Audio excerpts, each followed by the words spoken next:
Alors tout d'abord, je veux remercier le média 4K2 pour cette interview et j'espère qu'elle aura beaucoup de succès pour eux et pour ma chaîne. Donc je fais une introduction très courte. Comme vous remarquez, en fait, c'est la folie aux États-Unis avec Doge qui maintenant s'attaque au gros paquet qui est le Pentagone, hein, puisque c'est 850 milliards de dollars de budget pour des résultats extrêmement médiocres, puisqu'on sait que l'armée américaine, d'une part, a du mal à recruter, et finalement, que ce soit dans le domaine de l'aviation, de la marine, etc., tout ce qu'ils proposent est de basse qualité. Donc on peut imaginer qu'il y a les mêmes types de fraudes que ce qui a été constaté à USAID et dans les différents organismes qui ont été audités. Évidemment, la plupart des personnes en France ne s'en rendent pas compte puisqu'il y a une diabolisation très forte à la fois d'Elon Musk et de Donald Trump. D'ailleurs, j'étais dans le train aujourd'hui et je me suis retrouvé avec quelqu'un avec qui je discutais et puis est très peu informé, entre guillemets, parce que les gens regardent de moins en moins l'actualité, mais encore moins Internet, puisque ils sont effrayés à l'idée de surfer sur des comptes complotistes. Et donc, évidemment, ils sont persuadés que Elon Musk est un nazi et que Donald Trump est un fou qui sera encore plus escroc que les précédents. Évidemment, vous savez que je pense l'inverse. Et d'ailleurs, c'est intéressant de remarquer à quel point toute l'équipe de Donald Trump, équipe qui a été sélectionnée main dans la main avec Elon Musk, qui est véritablement un formidable chasseur de tête, puisque je me rappelle, beaucoup de gens doutaient de quasiment les 3/4 des personnes qui allaient le rejoindre si jamais il passait les fourches codines du Sénat et de toutes les commissions qui décident si quelqu'un a le droit ou pas de devenir ministre aux États-Unis. Finalement, ils passent tous et ils ont l'air absolument formidables, ce dont j'étais sûr, puisque je pars du principe que quand je fais confiance à quelqu'un, je lui fais totalement confiance. Et donc, moi, personnellement, j'étais assez enthousiaste de tous les choix, pas uniquement Tulsi Gabbard, RFK ou Vivek pour le FBI. Donc, c'est très, très intéressant ce qui se passe, en particulier au niveau, évidemment, de l'Ukraine, où c'est relativement lisible pour les gens qui me suivent, mais évidemment, également, ça va l'être de plus en plus au niveau de ce qui va se passer à Gaza.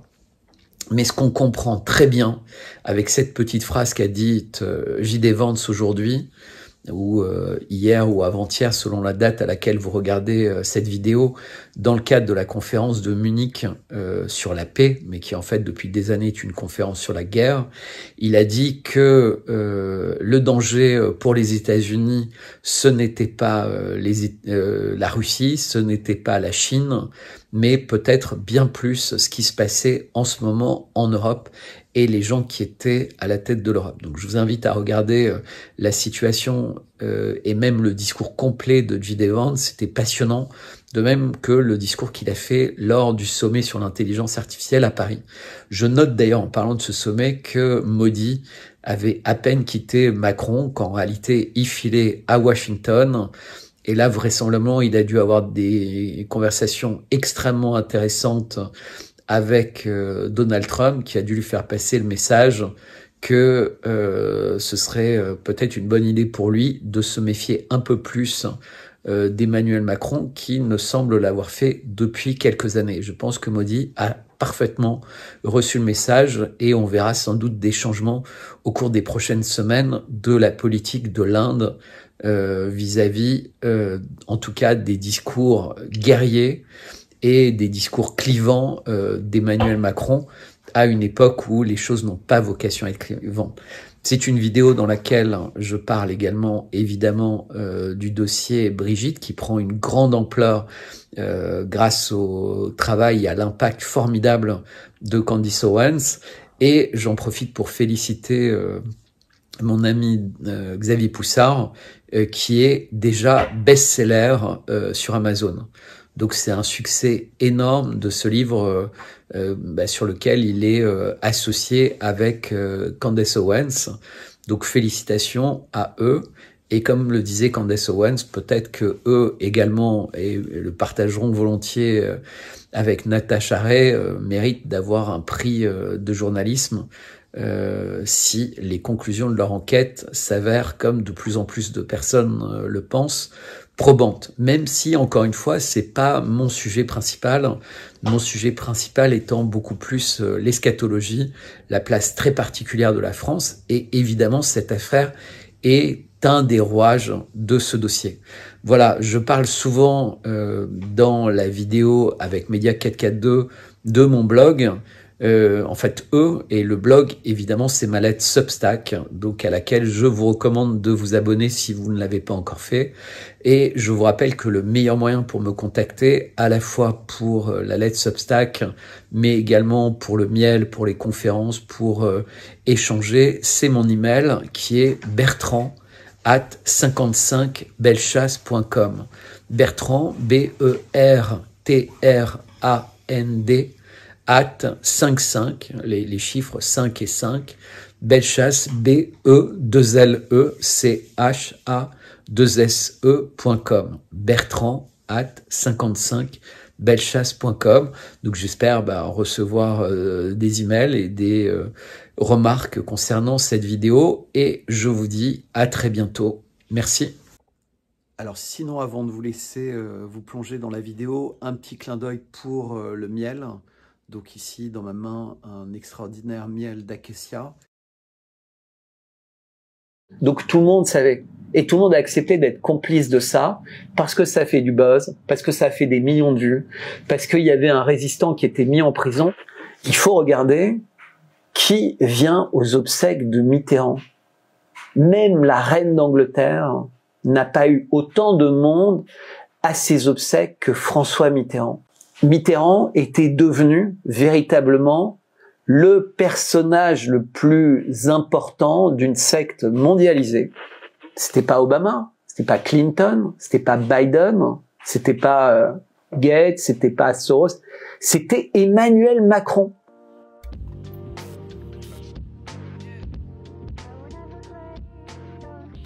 Bienvenue dans cette nouvelle interview en studio du Média en 442. Aujourd'hui, j'ai le plaisir de recevoir Bertrand Scholler. Bonjour. Bonjour Kate. Alors Bertrand, je vais rappeler qui vous êtes. Vous êtes consultant en géopolitique et stratégie, ingénieur de formation. Vous avez entre autres exercé en tant que banquier avant de devenir propriétaire d'une galerie d'art.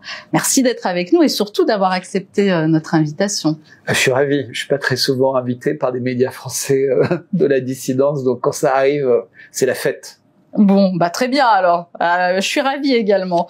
Ensemble, on va parler d'actualité internationale, d'actualité française.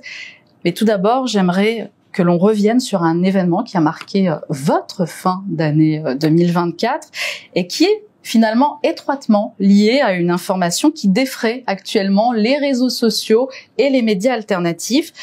J'aimerais qu'on revienne un instant sur cette garde à vue de 35 heures que vous avez subie suite à votre interpellation le 10 décembre dernier à votre domicile. Le motif invoqué, c'est le cyberharcèlement transphobe, c'est ce que j'ai lu dans la presse en tout cas. Un procès est prévu le 10 juillet 2025. 27-28 octobre. Ah, ça a été repoussé? Non, 10 juillet, c'était mise en état. D'accord, très bien. Très bien, très bien. Alors au mois d'octobre, et alors le même jour que votre interpellation ont été arrêtés Aurélien Poisson-Atlan, qui est plus connu sous le pseudonyme de Zoé Sagan, on a un certain Jean-Luc M et Jean-Christophe D qui ont également été interpellés suite à une plainte déposée par Brigitte Macron. Pour quelle raison exactement ? Alors déjà, c'est très important ce que vous venez de dire. C'est pas une plainte contre X, parce que parfois sur les réseaux sociaux, c'est plainte contre X, pas au sens contre X ex-Twitter, mais contre, et à charge pour la police de démêler et trouver les gens qui sont à l'origine du harcèlement, parce que souvent il y a une personne qui initie les choses. Là, c'était une plainte ciblée avec des noms précis. Donc les policiers devaient mener une enquête suite à une plainte de Brigitte Macron qui a été prise à l'Élysée. C'est-à-dire que les policiers se sont déplacés à l'Élysée pour prendre la plainte, qui était nommément vers un certain nombre de personnes Et manifestement, il y avait déjà des éléments de dossier qui avaient été préparés. Alors on découvre, à ça je l'ignorais évidemment, que à l'Élysée, il y a une équipe avec un ancien préfet qui est également un ancien de la DGSE, donc c'est la Direction Générale des Services et l'Espionnage, qui est en charge de surveiller, entre guillemets, tout ce qui peut se passer sur les réseaux, les bruits, etc., concernant le couple Macron. C'est ce que Xavier Poussard a résumé en disant, finalement, l'Élysée est militarisé pour empêcher un certain nombre de bruits, de scandales, de complots de se propager. Moi, pour les gens qui me suivent, je m'intéresse pas du tout à ces choses-là. Les complots, les machins, sincèrement, je m'en fous. Sauf que moi, ce qui m'intéresse, c'est la vérité. Et évidemment, la vérité et les complots, ça s'entrechoque. Je fais partie des personnes qui pensent, par exemple, qu'on n'est pas allé sur la Lune. Je pense qu'il y a des fusées, qu'elles volent, que la Terre est ronde. Tout ça, je pense, il n'y a aucun problème, qu'Elon Musk a véritablement le rêve d'aller sur Mars et que les Américains ont le projet, comme d'autres, un jour de réussir à aller sur la Lune. Mais avec des moyens qui n'ont rien à voir avec ceux d'époque, puisqu'à l'époque, ils étaient censés faire les calculs avec quelque chose de moins puissant qu'un iPhone d'aujourd'hui. Bref, j'ai développé ça dans un certain nombre de vidéos, de lettres que les gens qui me suivent connaissent et ceux qui me découvrent auront peut-être la curiosité de regarder. Donc je crois à ça. Et il se trouve que j'ai entendu vers fin 2021, je pense, parler de cette affaire Brigitte Macron. Mais réellement, genre, les bras me sont tombés. Parce que autant la plupart des complots, il faut beaucoup de complicité. On peut pas faire l'assassinat de Kennedy et faire croire que c'est Lee Harvey Oswald sans avoir beaucoup de personnes impliquées, beaucoup de personnes qui ont été tuées parce qu'elles auraient pu parler, parce qu'en réalité, il y a beaucoup plus de morts qu'on l'imagine dans ces affaires, et peut-être un jour on verra la vérité, peut-être jamais. Mais une affaire aussi énorme de faux gens, mariage avec un étudiant qui avait 14 ans, enfin, et les milliers de choses étonnantes. Mais la différence d'âge, que je connaissais déjà, me paraissait déjà nettement suffisante pour s'intéresser à l'étrangeté de ce couple. Mais le côté genre, ça paraissait totalement farfelu, puisque tous les médias nous avaient expliqué en boucle qu'elle avait les plus belles jambes, le plus beau profil, que c'était la femme la plus élégante du monde. Et moi, je suis un peu comme tout le monde. Quand il y a cette espèce de musique de fond, bah, j'entends la musique de fond et enfin, je peux pas imaginer que tous les journalistes qui sont un peu dans l'intimité, dans le suivi, qui ont forcément recherché l'histoire de ce couple, n'ont pas creusé. Et là, je découvre qu'il y a un travail sérieux qui est fait, Natacha Ray, Xavier Poussard, d'autres personnes qui s'intéressent à ce dossier. Et il y en a des centaines de personnes qui se sont posé la question. Parce qu'on essaie de se dire qui est le premier. Bah, vraisemblablement, il y a des gens complètement inconnus, comme dans le Watergate, le mec qui faisait le ménage, qui ont fait exploser à l'insu de leur plein gré une affaire qui était peut-être pas celle qu'ils croyaient faire exploser. Alors je vais juste rappeler ce que le parquet, ce que cette plainte en fait vous reproche. Oui, j'allais y venir, mais moi je passe du temps à. je vais citer. Alors en fait, la plainte porte sur de nombreux propos malveillants portant sur le genre, la sexualité de Brigitte Macron, ainsi que la différence d'âge avec son conjoint, selon un angle l'assimilant à la pédophilie.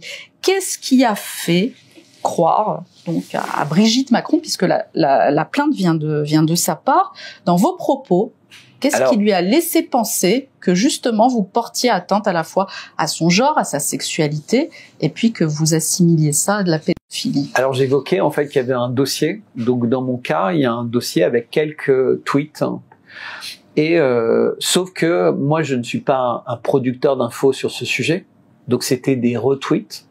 Il y avait un retweet de Candace Owens, uniquement. Et on va en parler d'ailleurs, très bien. Un retweet de Xavier Poussard, et où lui m'avait même demandé de retweeter, parce qu'il avait une commission rogatoire, il avait été interrogé par les carabiniers, et le sujet, c'était pas tellement Brigitte Macron, c'était un tweet dans lequel il évoquait la connivence avec la famille Rothschild, avec un certain nombre de gens très puissants, et que c'était manifestement le sujet sur lequel on voulait l'interroger. Donc j'avais posé la question en disant, est-ce que, puisque c'était l'idée qu'il était antisémite, donc c'était le sujet qui était traité, et je soulevais cette question, mais dans lequel il y avait une illustration avec Brigitte Macron, mais qui n'était pas du tout désagréable.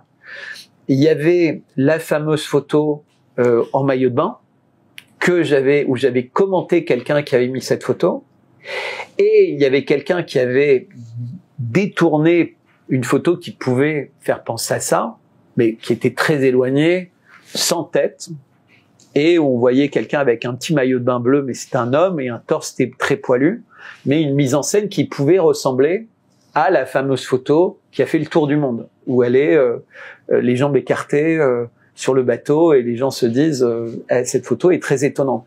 Et moi j'avais juste dit bonne nuit, rien. C'est cette photo, bonne nuit. Et comme je vais dire tu l'as dit en introduction de ma présentation, depuis 10 ans, j'ai une galerie d'art contemporain. Donc s'il y a quelqu'un auquel on ne doit pas expliquer qu'il faut ou pas interpréter une photo, c'est bien un galeriste dont c'est le métier. Les photos, elles parlent d'elles-mêmes. Les œuvres, elles parlent d'elles-mêmes. Éventuellement, elles ont un titre ou un commentaire, mais chacun s'en empare à sa manière. Quand tu regardes dans le métro les gens qui vont sur TikTok, sur machin, ils font défiler, il y a une image qui les attire, ils regardent l'image, ils regardent très rarement le texte, et là le texte c'était bonne nuit. Mais il y a quelque chose qui, semble-t-il, les a plus marqués dans mes tweets que cela. Donc celui-là, évidemment, moi j'ai juste dit bonne nuit, et cette photo, après, eux ont vu le lien, moi j'ai juste dit bonne nuit avec une photo de quelqu'un qui est au bord de la mer. Mais c'était... donc tu vois, c'est un peu tiré par les cheveux, parce que je suis pas du tout quelqu'un qui m'intéresse à ce sujet, mais pas du tout, du tout. En revanche, et on a tous entendu Candace Owens dire, quand je m'empare de ce sujet, mais elle avait déjà dit à l'époque, il va y avoir des milliers de journalistes citoyens qui vont commencer à s'y intéresser sans avoir peur. Et à cette époque, il y avait eu Anison qui avait écrit un livre, et donc elle était allée enquêter sur le terrain, et elle avait toqué. Et je savais par Xavier Poussard, par d'autres, qu'il y avait des gens qui enquêtaient. Et il y avait les Gilets jaunes qui disaient, mais nous-mêmes, on pourrait très bien enquêter. Parce que moi, j'ai des contacts avec les Gilets jaunes. Si tu regardes, j'ai fait beaucoup d'interviews avec les Gilets jaunes constituants, avec Vincent Lemaquis, avec qui, avant qu'il commence à se détourner de la société pour aller se promener avec des ânes en France, loin des médias et loin de tout. On faisait des interviews. Et tous se disaient, on en a marre de ces affaires, on en a marre de ces mensonges, allons sur le terrain pour dire la vérité. Et j'avais dit, il semblerait qu'il y ait des gens qui ont envie d'aller enquêter sur le terrain à Amiens et au Touquet, mais qui est quelque chose que plein de gens disent et qui est une évidence, puisque même Anison a été payé pour aller enquêter. Et donc on me reproche ça. Donc, ça veut bien dire qu'on me reproche autre chose. Parce que tu as des personnes qui ont fait leur métier de parler de ça. Tu as des personnes qui n'existent sur Internet que parce qu'ils parlent en boucle de ça. Alors, on va y revenir. Moi, j'ai parlé du Covid, j'ai parlé de la Russie, j'ai parlé du climat, du pétrole, de l'énergie, j'ai parlé de Gaza, j'ai parlé de Trump, de l'élection d'Elon Musk. Enfin, moi, c'est ça les sujets qui m'intéressent.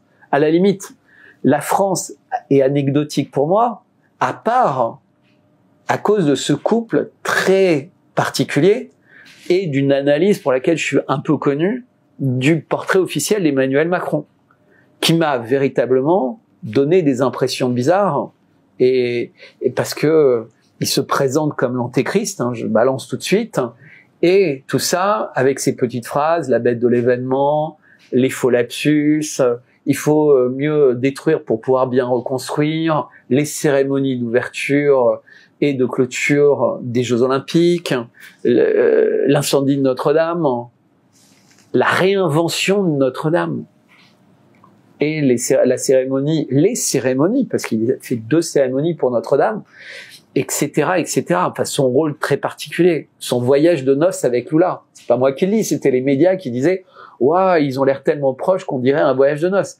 Et la même chose avec Modi, où ils se font des câlins, des machins, et avec Zelensky. Enfin, c'est quoi ce président qui touche tout le monde, qui fait une photo officielle de lui, un portrait officiel de lui extrêmement bizarre, qui met des tapis bizarres à l'Élysée, qui met toutes ces choses-là, des livres bizarres sur sa photo.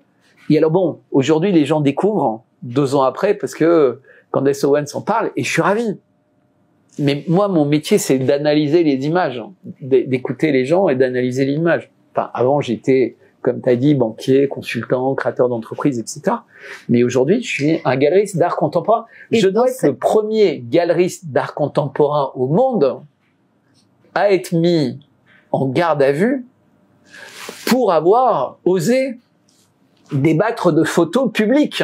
Alors, je vais rappeler justement, alors vous me lancez sur le sujet, je vais quand même rappeler que à l'époque, vous étiez quand même assez reconnu en tant que galeriste. Vous avez eu même des articles dans la presse. En 2017, par exemple, il y a eu un article vous encensant dans Paris Match, une journaliste, Caroline Schwab, bien sûr, qui était venue assister à un des dîners parce que à l'époque vous organisiez des dîners dans votre galerie pour échanger, et elle était venue, elle avait l'air mais ravie, elle parle de vous comme vraiment le galeriste du moment. Je me souviens même plus du titre, c'était au 55 Bellechasse, la route qui mène la route vers les neurones, ou je sais plus, c'était une route vers les neurones, c'est ça, quelque chose comme ça.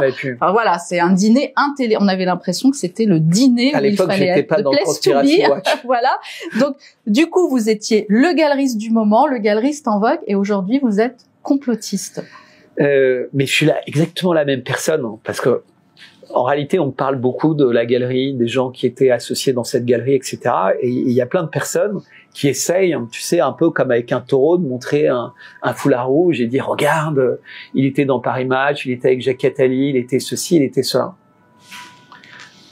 Le truc, c'est que petit 1, oui, j'étais, peut-être c'est une question suivante, hein, je brise le truc, mais oui, dans mes cofondateurs, j'ai des gens qui étaient connus. Et quand on lance une galerie, on le fait au service d'artistes, etc. Et donc, si on peut avoir des personnes connues qui aident au succès, c'est qui ferait l'inverse. Puisque moi, en fait, exactement comme aujourd'hui dans mon activité de média, je suis complètement libre. Et j'étais complètement libre dans la galerie.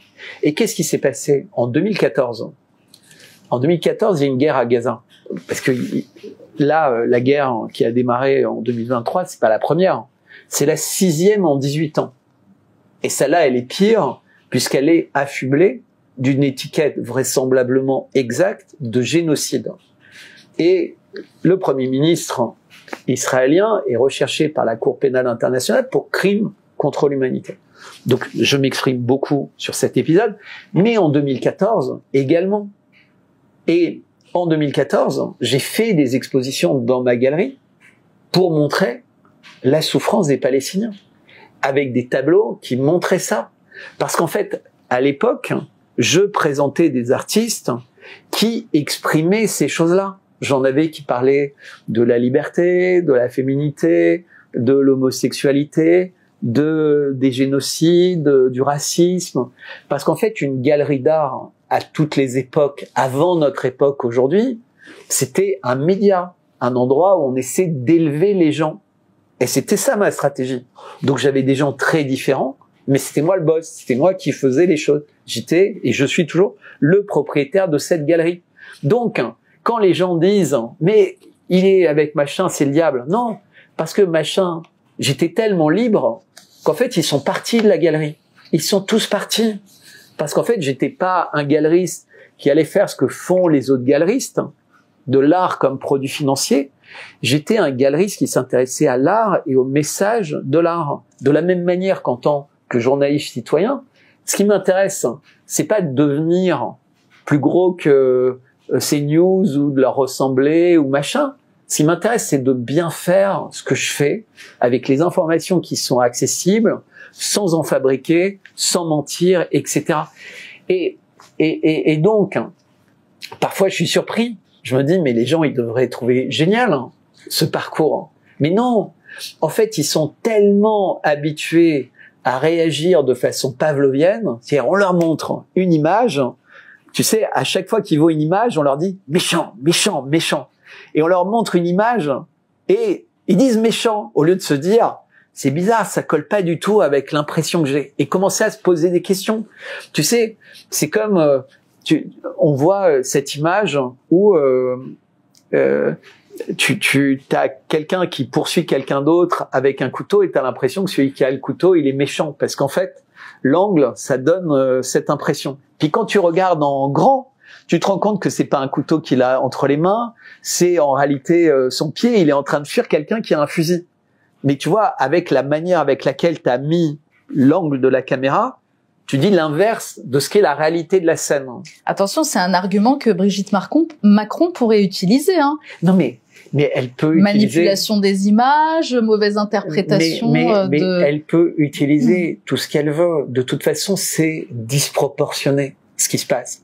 C'est disproportionné. Qu'est-ce que vous risquez dans cette plainte qu'elle a beaucoup de choses. C'est vraiment très risqué. Mais juste pour rappeler quand même, au cours des derniers jours, il y a eu une couverture de Paris Match. Paris Match, c'est pas n'importe quoi. Avec une photo de Brigitte Macron qui a l'air d'avoir 45 ans. Non mais, c'est magnifique. C'est le portrait de Dorian Gray. C'est-à-dire qu'elle rajeunit. Plus les années passent, plus elle est jeune. Et d'ailleurs... Sur les photos. Non mais, nous on voit les photos. Moi je l'ai jamais vue en vrai. J'ai jamais croisé en vrai. Et je vous dirai pas ce que les gens qui la croisent en vrai disent. Les photos. Et le titre, c'est « La guerrière. Elle va rendre coup pour coup ». Non mais d'abord, Paris Match, il y a que 4 personnes qui sont incriminées. Donc, où est notre droit de parole? Parce que l'article, il est à charge contre nous. C'est-à-dire que le procès, il a déjà commencé dans la presse. Mais pas que dans Paris Match. Donc Paris Match, couverture, la peau, elle a attaqué, mais c'est une guerrière, elle va rendre coup pour coup.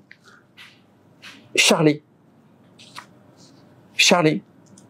fait un article à charge, les horribles, transphobes, machin, connectés à des trucs fascistes, sans doute antisémites, etc. Donc déjà, point Goldwyn, avant même d'avoir eu le temps de dire ouf. Et tous les magazines. Mais ça, c'est pour les grands magazines, Conspi, etc., etc. Tous, hein, Libération, tous. Mais chez les complotistes, hein, entre guillemets, les résistants que j'appelle Scooby-Doo ou marchands du temple ou ce que tu veux. T'en as qui ont commencé à dire non mais il n'y a jamais eu de garde à vue, c'est une invention pour leur donner du crédit dans la résistance. Donc ça c'est la première thèse, elle n'a pas tenu longtemps parce que le parquet a donné les noms des personnes qui étaient en garde à vue, mais il y en a qui ont osé. Il y en a qui ont osé dire que ça n'existait pas. Non, je t'assure. Mais pas un ou deux et pas des petits comptes. Ensuite, il y en a d'autres qui ont dit, de toute façon, ils ont été choisis parce que c'est des pauvres mecs, c'est des connards, ils sont utilisés pour décrédibiliser ce dossier. Et alors ça a fait foison. C'est des mecs aussi odieux que Éric Vérac, par exemple, qui raconte ça. Je devrais pas lui faire de la pub, parce que c'est vraiment une crapule, mais je résiste pas à l'envie de dire aux gens, intéressez-vous à ce personnage ou désintéressez-vous de lui si vous l'aimez bien, parce que réellement, alors il est drôle, hein, parce que moi je le lis jamais, mais il y a des gens, malheureusement j'ai des gens qui me lisent et qui de temps en temps ont la curiosité de regarder ce qu'il écrit. Donc non seulement il écrit ça, donc il ose faire une espèce de galipette intellectuel dont il est le seul à avoir l'indignité, le seul au monde, parce qu'en fait, sous ses airs d'être intelligent, un personnage vraiment obscur, et qui a mis son intelligence au service de traire, entre guillemets, les personnes qui le suivent, et de traire aussi les stagiaires, etc., les gens qui bossent pour lui. Mais, je suis désolé, hein, et je pourrais le faire avec d'autres, mais... Bon, on n'est pas là pour faire un déballage. Non, mais c'est important. Oui. Parce que ça a un impact, entre guillemets. Parce qu'en fait, nos paroles, nos propos, ils ont un impact. Et quand tu diffames quelqu'un, et que derrière tu dis Scholler qui vendait des tableaux à des oligarques et des machins, etc., etc., etc. En fait, tu diffuses une petite musique évidemment fausse. J'ai jamais vendu le moins de tableaux à un oligarque, malheureusement. J'aurais adoré, mais ça n'est jamais arrivé. D'aucun pays d'ailleurs. J'ai vendu des tableaux pas très chers par rapport à ce dont on entend à la télé, et ça m'a jamais nourri. Ça m'a jamais fait gagner ma vie. Je gagnais ma vie en faisant du conseil ou d'autres choses, mais la galerie, en fait, c'est un gouffre financier. Une galerie, ça ne rapporte pas d'argent, sauf si on fait ça pour vendre des produits financiers, ce qui n'était pas mon cas. Donc, je sais pas si ça méritait 2 secondes, mais de temps en temps, si tu veux, le problème, c'est pas l'absence de solidarité. Je demande la solidarité de personne. De personne. Surtout pas de quelqu'un qui a fait croire qu'il avait été mis en garde à vue pour l'affaire Macron, alors qu'il y était, comme on a pu le lire dans le courrier Picard, parce qu'il était en ébriété et qu'il faisait des signes nazis et des insultes à des chefs de gare et des employés de la SNCF. Et d'ailleurs, il a été mis surtout en cellule pour dégrisement et il a été condamné. Et pas du tout, ça n'avait rien à voir. Et bref. Non mais, parce que c'est important, c'est tous ces petits mensonges qui restent comme ça, sans que personne le dise. Ah non, mais tu vois, il faut pas le dire, ok, c'est pas bien, mais tu comprends, il est résistant, il fait des bonnes choses par ailleurs. Non, non, non, non, non, non, non, non. Après, ces propos-là n'engagent que vous, et on pourrait prendre ça pour de la méchanceté gratuite aussi. On pourrait dire que ce sont des accusations gratuites. Ça me fait de la peine de dire ça, parce qu'en réalité, ça devrait pas être à moi de le dire. Ça devrait être aux personnes concernées ou aux personnes qui ont fait du buzz en sachant que c'était un mensonge. Parce que tout le monde savait que c'était faux dès le lendemain. Tout le monde savait. Il y avait personne qui en doutait. Mais tout le monde en a profité pour faire un buzz parce qu'il y avait un livre à vendre, parce qu'il y avait un buzz à faire autour de, soi-disant, le fait qu'il était en prison à cause d'une lettre qu'il aurait écrite le samedi. Comment est-ce qu'une lettre publiée le samedi pouvait l'amener en prison le dimanche? Enfin, c'est très mal connaître le fonctionnement de la justice. Il faut des semaines d'enquête, etc. On n'est pas encore totalement une république bananière. On approche, mais on n'est pas totalement. Donc tout le monde savait. Et tout le monde a accepté d'être complice de ça, parce que ça fait du buzz, parce que ça fait des millions de vues, parce qu'il y avait un résistant qui était mis en prison. Et tu vois, moi, j'étais dans les premiers, quand j'ai appris qu'il était en garde à vue, à dire c'est terrible, il est en garde à vue.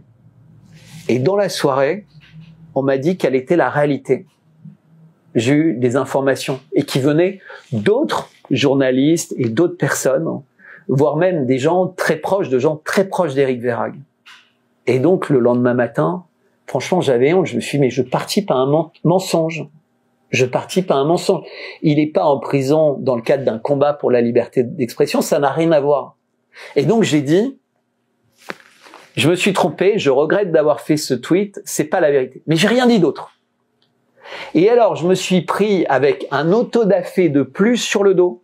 C'est-à-dire qu'après, depuis, dans tous les dîners, partout où il va, Éric et toute sa petite tribu disent le plus grand mal de moi. Mais il n'est pas seul, parce que tous les autres que je dénonce pour leur crapulerie font la même chose. Mais franchement, je vais pas changer.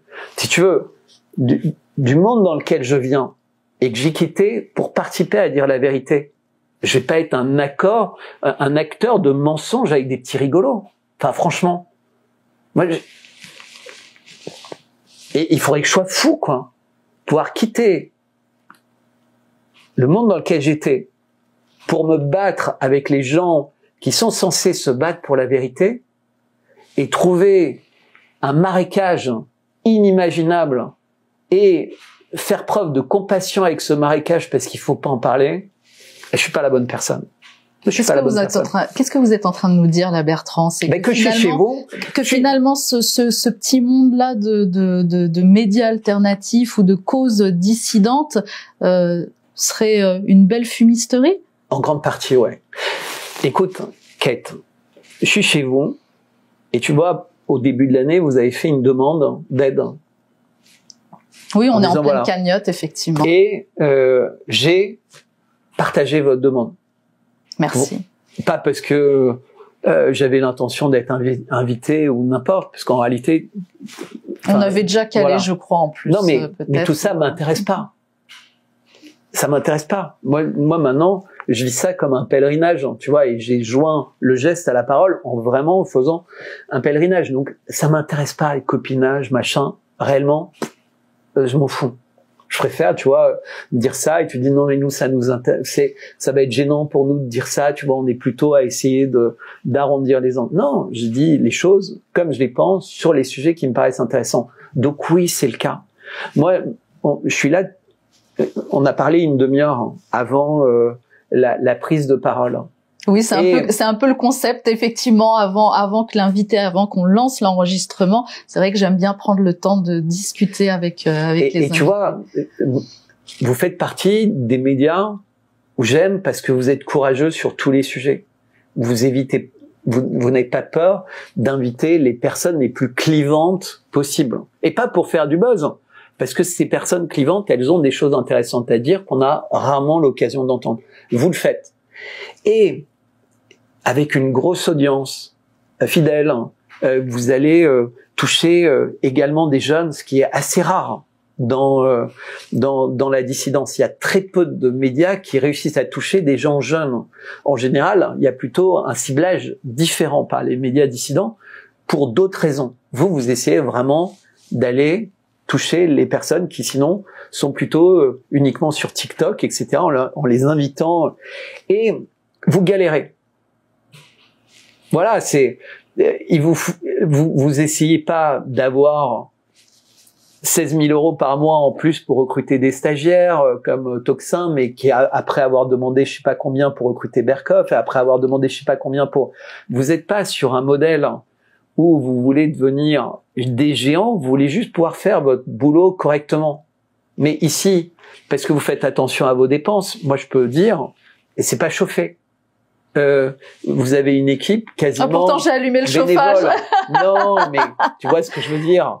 On sent bien que vous faites attention à chaque dépense parce que vous savez que les gens auxquels vous parlez, ils sont eux-mêmes en galère et vous allez pas leur mettre la corde au cou en leur disant bah voilà, tu vas t'engager sur 1 an ou 2 ans à me donner 50 balles parce que je te fournis ta drogue quotidienne chaque matin. À la fin de l'année, tu auras toujours rien compris à rien. Et d'ailleurs, je m'en assure, parce que si tu te mettais à comprendre les choses, t'arrêterais de me regarder et tu regarderais le média et t'écouterais Bertrand Scholler et t'arrêterais d'écouter notre litanie quotidienne, inviter les mêmes que sur tous les médias, etc., etc., pour faire exactement la même chose que font BFM, LCI, CNews, etc.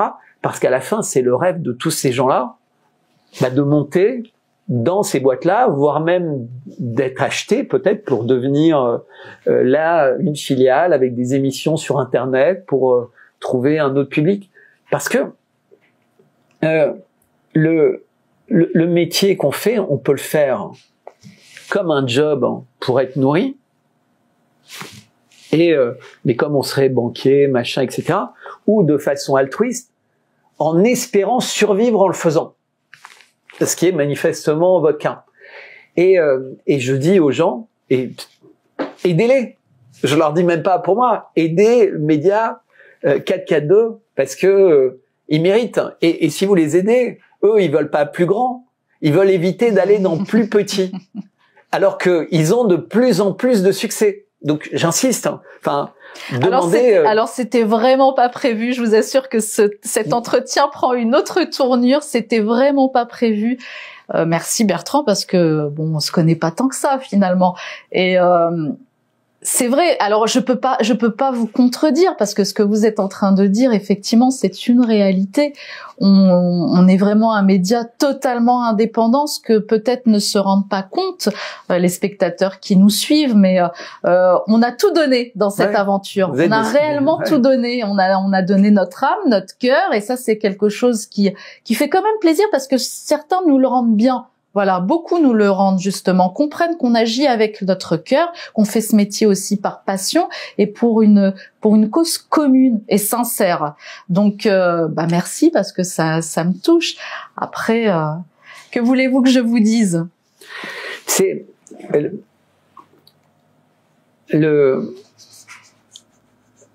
si on veut progresser en tant que média alternatif, on ne peut pas le faire sur les mêmes sièges que tous ceux qui ont échoué. Évidemment, les gens qui ont créé d'autres chaînes d'information, ils avaient des rêves, et puis c'est devenu grand, et puis ils se sont trouvés entre les mains de milliardaires, et puis de journalistes qui avaient des grosses primes, des envies de cigares, des envies de vacances, des envies de machin, etc.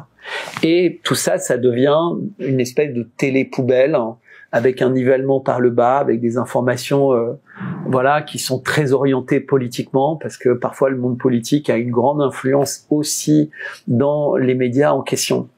Aujourd'hui, il se passe quelque chose aux États-Unis qui est vraiment passionnant. On a eu une première étape qui aurait dû inspirer tout le monde, c'est que Elon Musk est arrivé chez Twitter et il a viré, je sais plus, 70 ou 90% des personnes.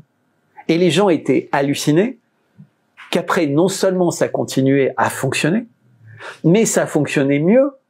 Et ça a permis de survivre quand tous les médias qui donnaient de l'argent en échange du DEI, en échange de la censure, en échange de machin, sont partis. C'est-à-dire que quand t'es petit, quand t'as pas tellement de coûts, t'es pas obligé de Monseigneur, continuez à me donner les pubs McDonald's, les pubs General Motors, les pubs AT&T, etc. Tu peux te passer de ces gens-là s'ils te font chanter, s'ils te disent « Ok, on va continuer à vous donner les pubs, mais interdiction de parler de Gaza, interdiction de parler climat, interdiction de parler en mal du wokisme. » Parce que c'est exactement ce qui se passait. Donc qu'est-ce qui s'est passé ? Ce qu'ils n'ont pas obtenu, parce que tout ça est contrôlé par les grands groupes, et puis t'as USAID, on découvre maintenant que USAID est partie prenante du financement de 6200 journalistes, et on va sans doute en découvrir d'autres. Et c'est la loi. Donc ils créent une loi pour dire, il faut que vous soyez proactif. Proactif, qu'est-ce que ça veut dire? Tu sais, c'est il faut mettre en prison quelqu'un avant même qu'il imagine qu'il va pouvoir faire un crime. Donc en fait, il faut que les algorithmes voient quelqu'un qui pourrait avoir tendance un jour à devenir quelqu'un de dangereux ou qui dirait des choses qui sont mal.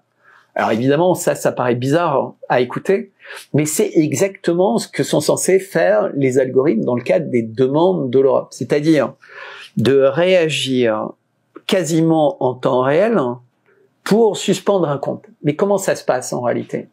Ça se passe que tu peux avoir des centaines de personnes qui attaquent quelqu'un au même moment. Et les algorithmes d'intelligence artificielle ne voient rien de mal dans ce que dit la personne.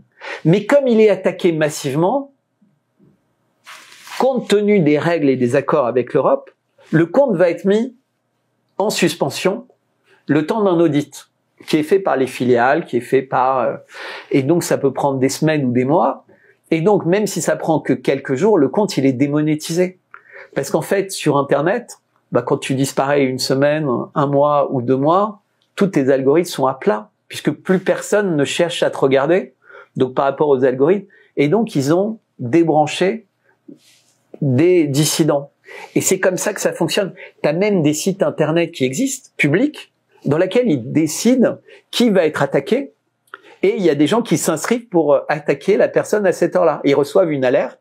Allez, maintenant tu vas aller dire je me sens harcelé par ce compte, ou je me sens diffamé, ou je me sens blessé, ou j'ai l'impression que Je ressens de la haine. On en revient à la liberté d'expression et nous aussi on en a été victimes parce que lorsqu'on a fait les émissions avec Dieudonné et Alain Soral, on a été victime justement d'attaques massives en fait sur, je sais plus si c'était le deuxième ou le troisième, je crois que c'était le troisième numéro, je ne sais plus, ou le deuxième, et on a reçu une attaque mais massive vraiment pour que la vidéo saute. Alors on n'a pas été banni de YouTube, mais la vidéo a été clairement supprimée. T'inquiète, hein, toutes les vidéos qui sont postées sur d'autres chaînes que la mienne, parce que sur la mienne ça sert à rien parce que les gens me connaissent donc ils sont pas tellement influencés par des commentaires qu'il y aurait. Puis les algorithmes de YouTube font que elle est pas visible nettement ailleurs parce que mon nom qui est le nom de ma chaîne, si tu te demandes sur Google t'arrives en 6e page. Donc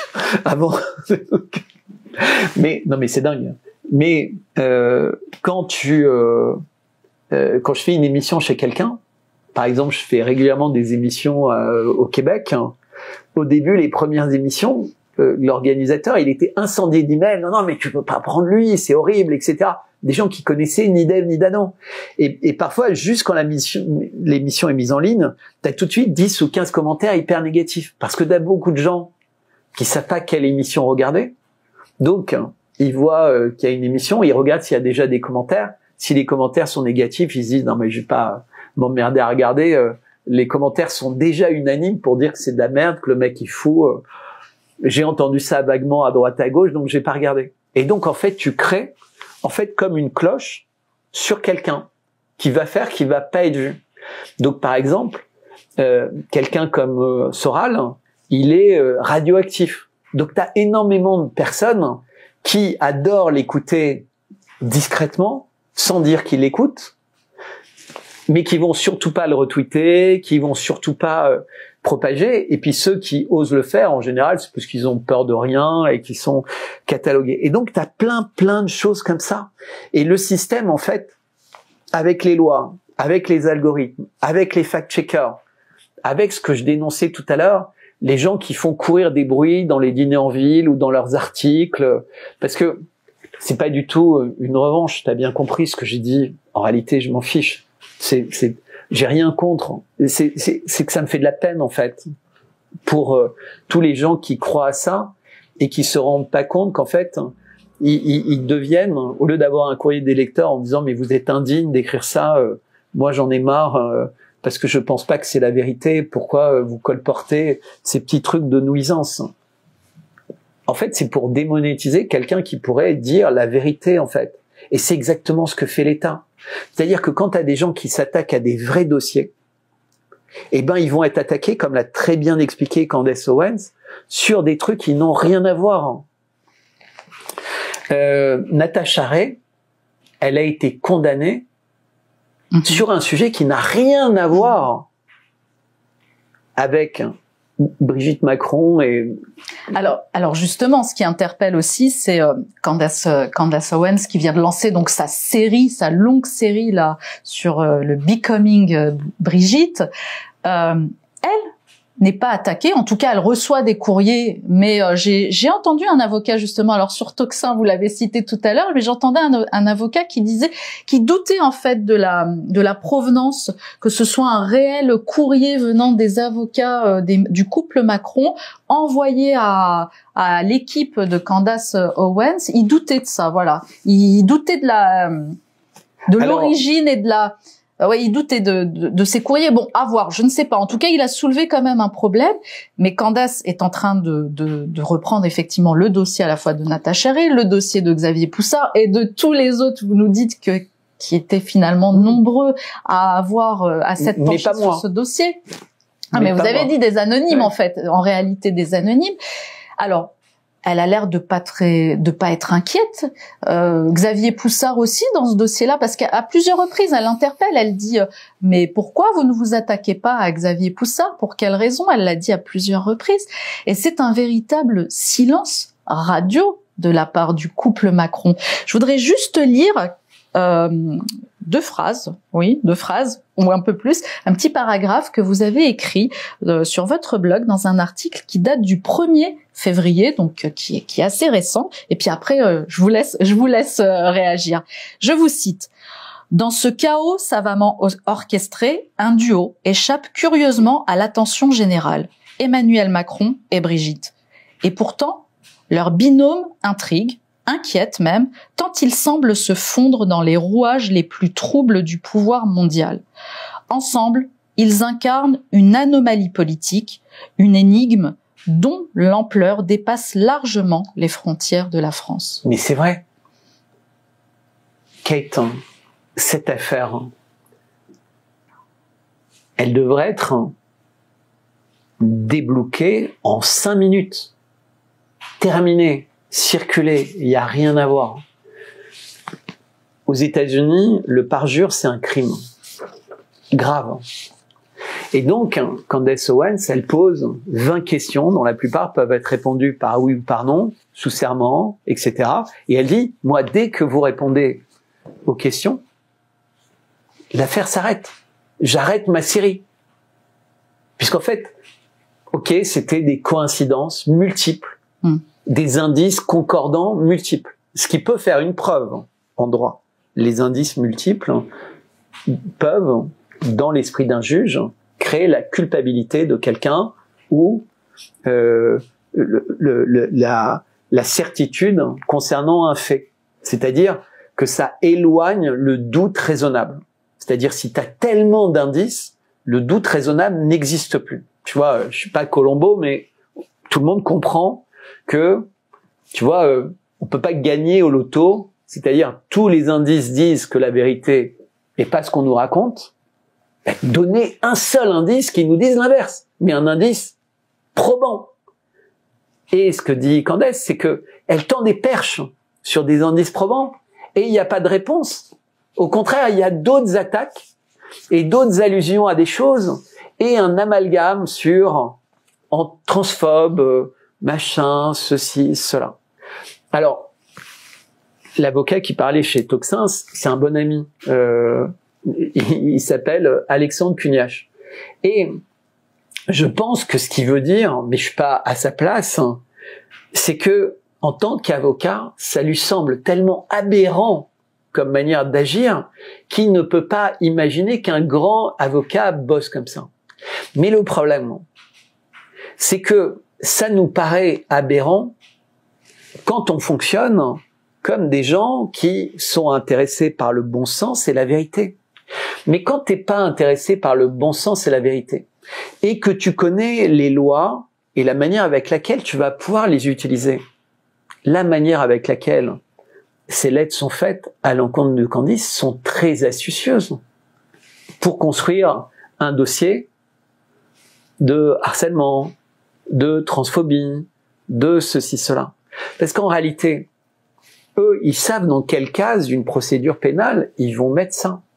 Moi, quand mes tweets sont sélectionnés pour quelqu'un qui a du bon sens, qui est très rigoureux, etc., il va dire « Oh là là, mais c'est rien du tout, ton truc, t'inquiète pas. » Mais quelqu'un qui est un avocat pénaliste, paranoïaque, qui connaît toutes les ficelles du truc, il va te dire « Putain, ils ont passé beaucoup de temps pour coudre cette tenue à partir de rien, qui peut s'arriver extraordinairement forte dans un tribunal, parce que en réalité, en éclairant ça de cette manière et de cette manière, il pourrait aboutir à quelque chose qui aboutirait à ta condamnation pour harcèlement. Et sachant que l'idée, c'est de dire, tout ça est fait en bonne organisée, les personnes se coordonnaient, etc., etc. Et là, d'un seul coup, c'était la question de Candace Owens. Pourquoi les personnes les plus importantes de ça ne sont pas inquiétées?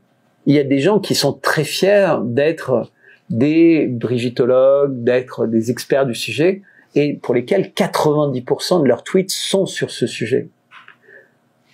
Pourquoi moi, qui parle de ça une fois ou deux par an, peut-être pas parce que c'est pas important, mais parce que c'est véritablement tout petit par rapport à cette phrase que tu lisais sur le rôle très particulier de la France. Moi, ce qui me perturbe, c'est que on a un président français qui a réuni tous les présidents européens en mars 2022 à Versailles pour leur dire on va être unis contre Vladimir Poutine. Pour moi, ça, c'est vraiment énorme. On a un président français qui, le 8 octobre 2023, co-signe une lettre comme signataire principal, même si la lettre est en tête de la Maison-Blanche, c'est son nom qui est premier dans la liste des signataires, pour dire qu'Israël a le droit de se défendre comme elle l'entend. Et on voit où ça nous a amené. Moi, ce qui m'interpelle, c'est d'avoir un président qui fait une danse du ventre avec Netanyahou, genre je t'aime, moi non plus, et qui est un piège à beaucoup de gens dans le monde, parce que comme il avait l'air d'être accusé par Netanyahou d'être le plus dur contre l'État d'Israël, qui évidemment était une mascarade, tous les gens qui suivent le dossier savent, mais pour plein de blogueurs aux États-Unis qui fonctionnent de façon pavlovienne, Netanyahou dit « Oh, le méchant Macron !» mais en rigolant, en se disant « Il n'y a pas beaucoup de personnes qui sont assez stupides pour croire que Macron est méchant avec moi. » Bah si, t'as plein de gros comptes aux États-Unis qui ont dit oh, « Regardez, Macron, c'est génial, il est pour les Gazaouis, il est pour les Palestiniens. » Et puis le lendemain, ben ils découvrent qu'en fait, c'était n'importe quoi. Mais ils osent pas revenir en arrière. Ils osent pas dire « Merde, je suis tombé dans le piège. » Et tout ça, en fait, c'est une danse qui est extrêmement bien menée et qui amène les gens à réagir à l'inverse de leur intérêt. Donc moi, c'est ça qui m'intéresse. Quand je prends la photo officielle, je fais pas d'élucubration. Je prends la photo, je regarde ce qu'il y a sur la photo, je décris ce qu'il y a sur la photo et je fais pas du tout d'interprétation. Je dis juste, regardez, vous avez ça. C'est comme quand tu regardes des panneaux de signalisation, si tu vois marqué limité à 130, tu dis, t'es limité à 130. Bah, si tu vois sur une photo 2 iPhones, si tu vois sur une photo le livre d'André Gide, le rouge et le noir, bah, tu le dis. Moi, je le dis et je vais au bout de ce que ça veut dire. Bon, bah, voilà, j'ai l'impression que ça, c'est des choses extrêmement importantes. Quand je vois la cérémonie d'ouverture et de fermeture des Jeux Olympiques, c'est extrêmement important. Et quand je tire la ficelle et que je vois les relations de Thomas Joly avec un milliardaire qui a été présenté avec la fille de Bernard Arnault et que le groupe Bernard Arnault est très investi dans la promotion des LGBT. Ça, c'est très intéressant. Et il n'y a pas besoin pour ça de savoir s'il y a quelque chose qui a été coupé ou pas dans un slip de bain ou dans un machin. Ça m'intéresse pas. Parce que, évidemment, c'est énorme. Et c'est intéressant en soi. Mais c'est intéressant par rapport à un mensonge d'État, par rapport à beaucoup de choses. Et ça montre une industrialisation que moi, je montre sous un autre angle. Exactement ce que tu as lu tout à l'heure. C'est-à-dire qu'en fait, il y aurait, à voir la manière avec laquelle les choses se passent, des gens ultra puissants qui contrôlent ce qui a le droit de venir dans notre tête. Et alors, je vais juste aller plus loin. Il y a 1 an environ, on découvre qu'il y a des sociétés qui espionnent les gens, les hommes politiques importants, mais il y a aussi des sociétés, je sais pas si c'est des médias amateurs ou je sais pas quoi, qui les protègent. C'est-à-dire qui s'occupent, dès qu'on parle d'eux sur les réseaux sociaux, sur machin, de faire chuter les algorithmes des gens en personne, etc. D'ailleurs, c'était un accord secret qui existait entre les GAFAM et qui a été cassé par Elon Musk. Eh bien, on découvrait, très étonnamment, que la personne qui était la plus protégée, c'était pas Obama, c'était pas Clinton, c'était pas Biden, c'était pas Gates, c'était pas Soros, c'était Emmanuel Macron. Donc oui, moi je soulève ces choses-là. Je dis, pourquoi est-il la personne la plus protégée au monde, alors que tous les gens de la dissidence, tous sans exception, disent qu'il va bientôt tomber, qu'il est nul.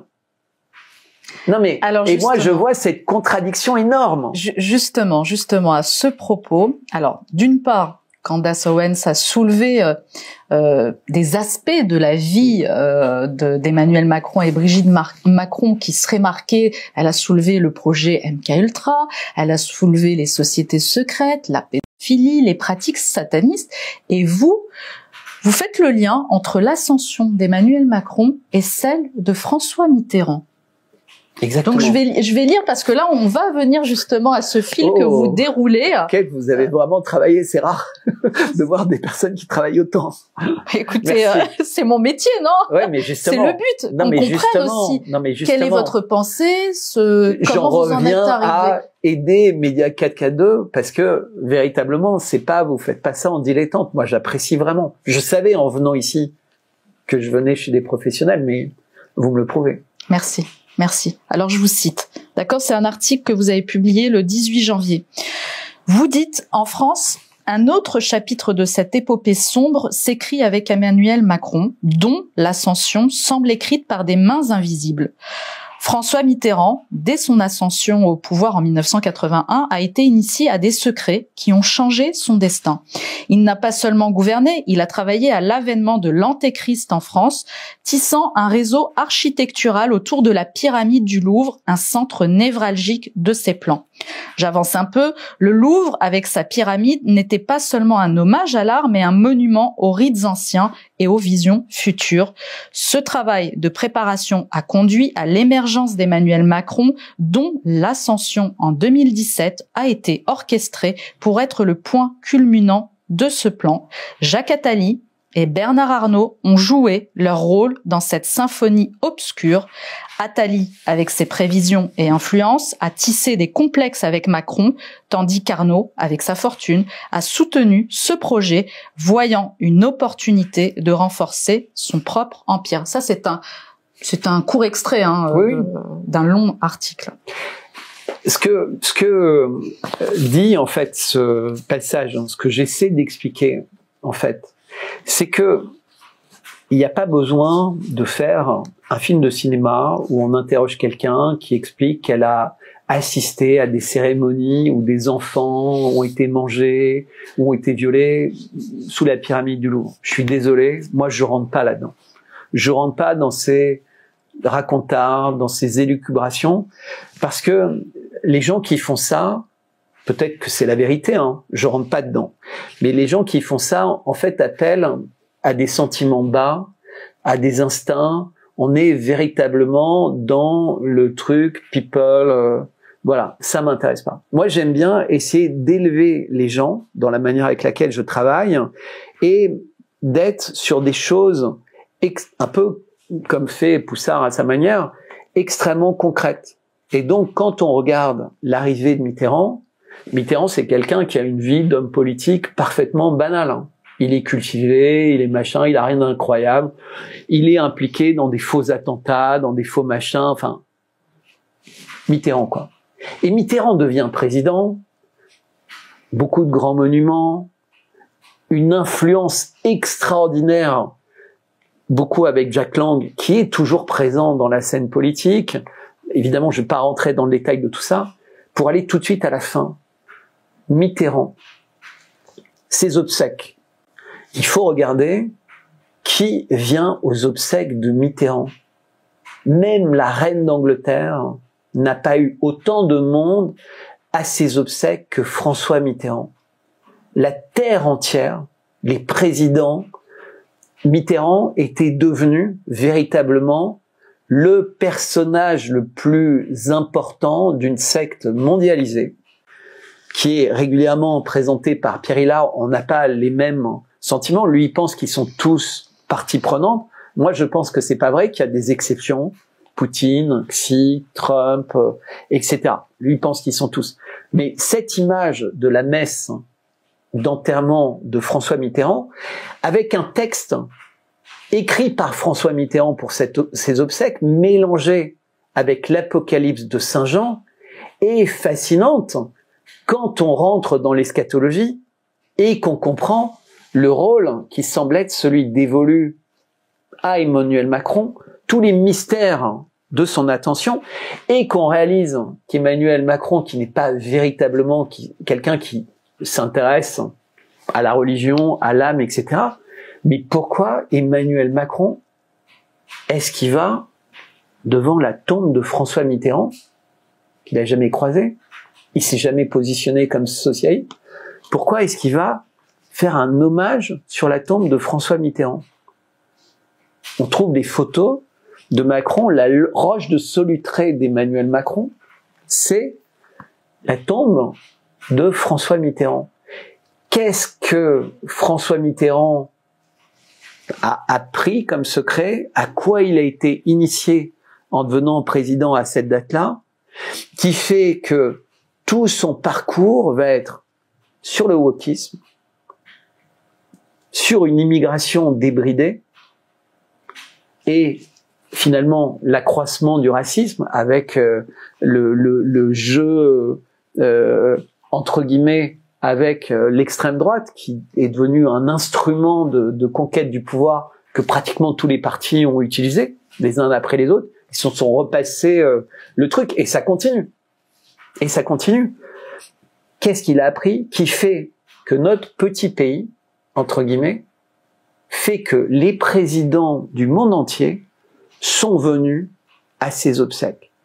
Si quelqu'un a la réponse, si quelqu'un sait m'expliquer pourquoi ce président d'un pays en déchéance, alors que c'était pas le cas, par exemple, de ses prédécesseurs, hein. C'était pas le cas de De Gaulle, c'était pas le cas des présidents précédents qui ont fait le programme nucléaire, qui ont fait tout ça, etc. Parce qu'en réalité, qu'est-ce qu'il a fait, Mitterrand? Il arrive, le TGV il est fait, le nucléaire il est fait, le machin il est fait. Rien. Sérieusement, rien. Une vague rose, un machin, un truc. Non. Il a préparé, plus qu'aucun autre, quelque chose d'eschatologique. Et c'était tout son travail. C'était tous ses écrits.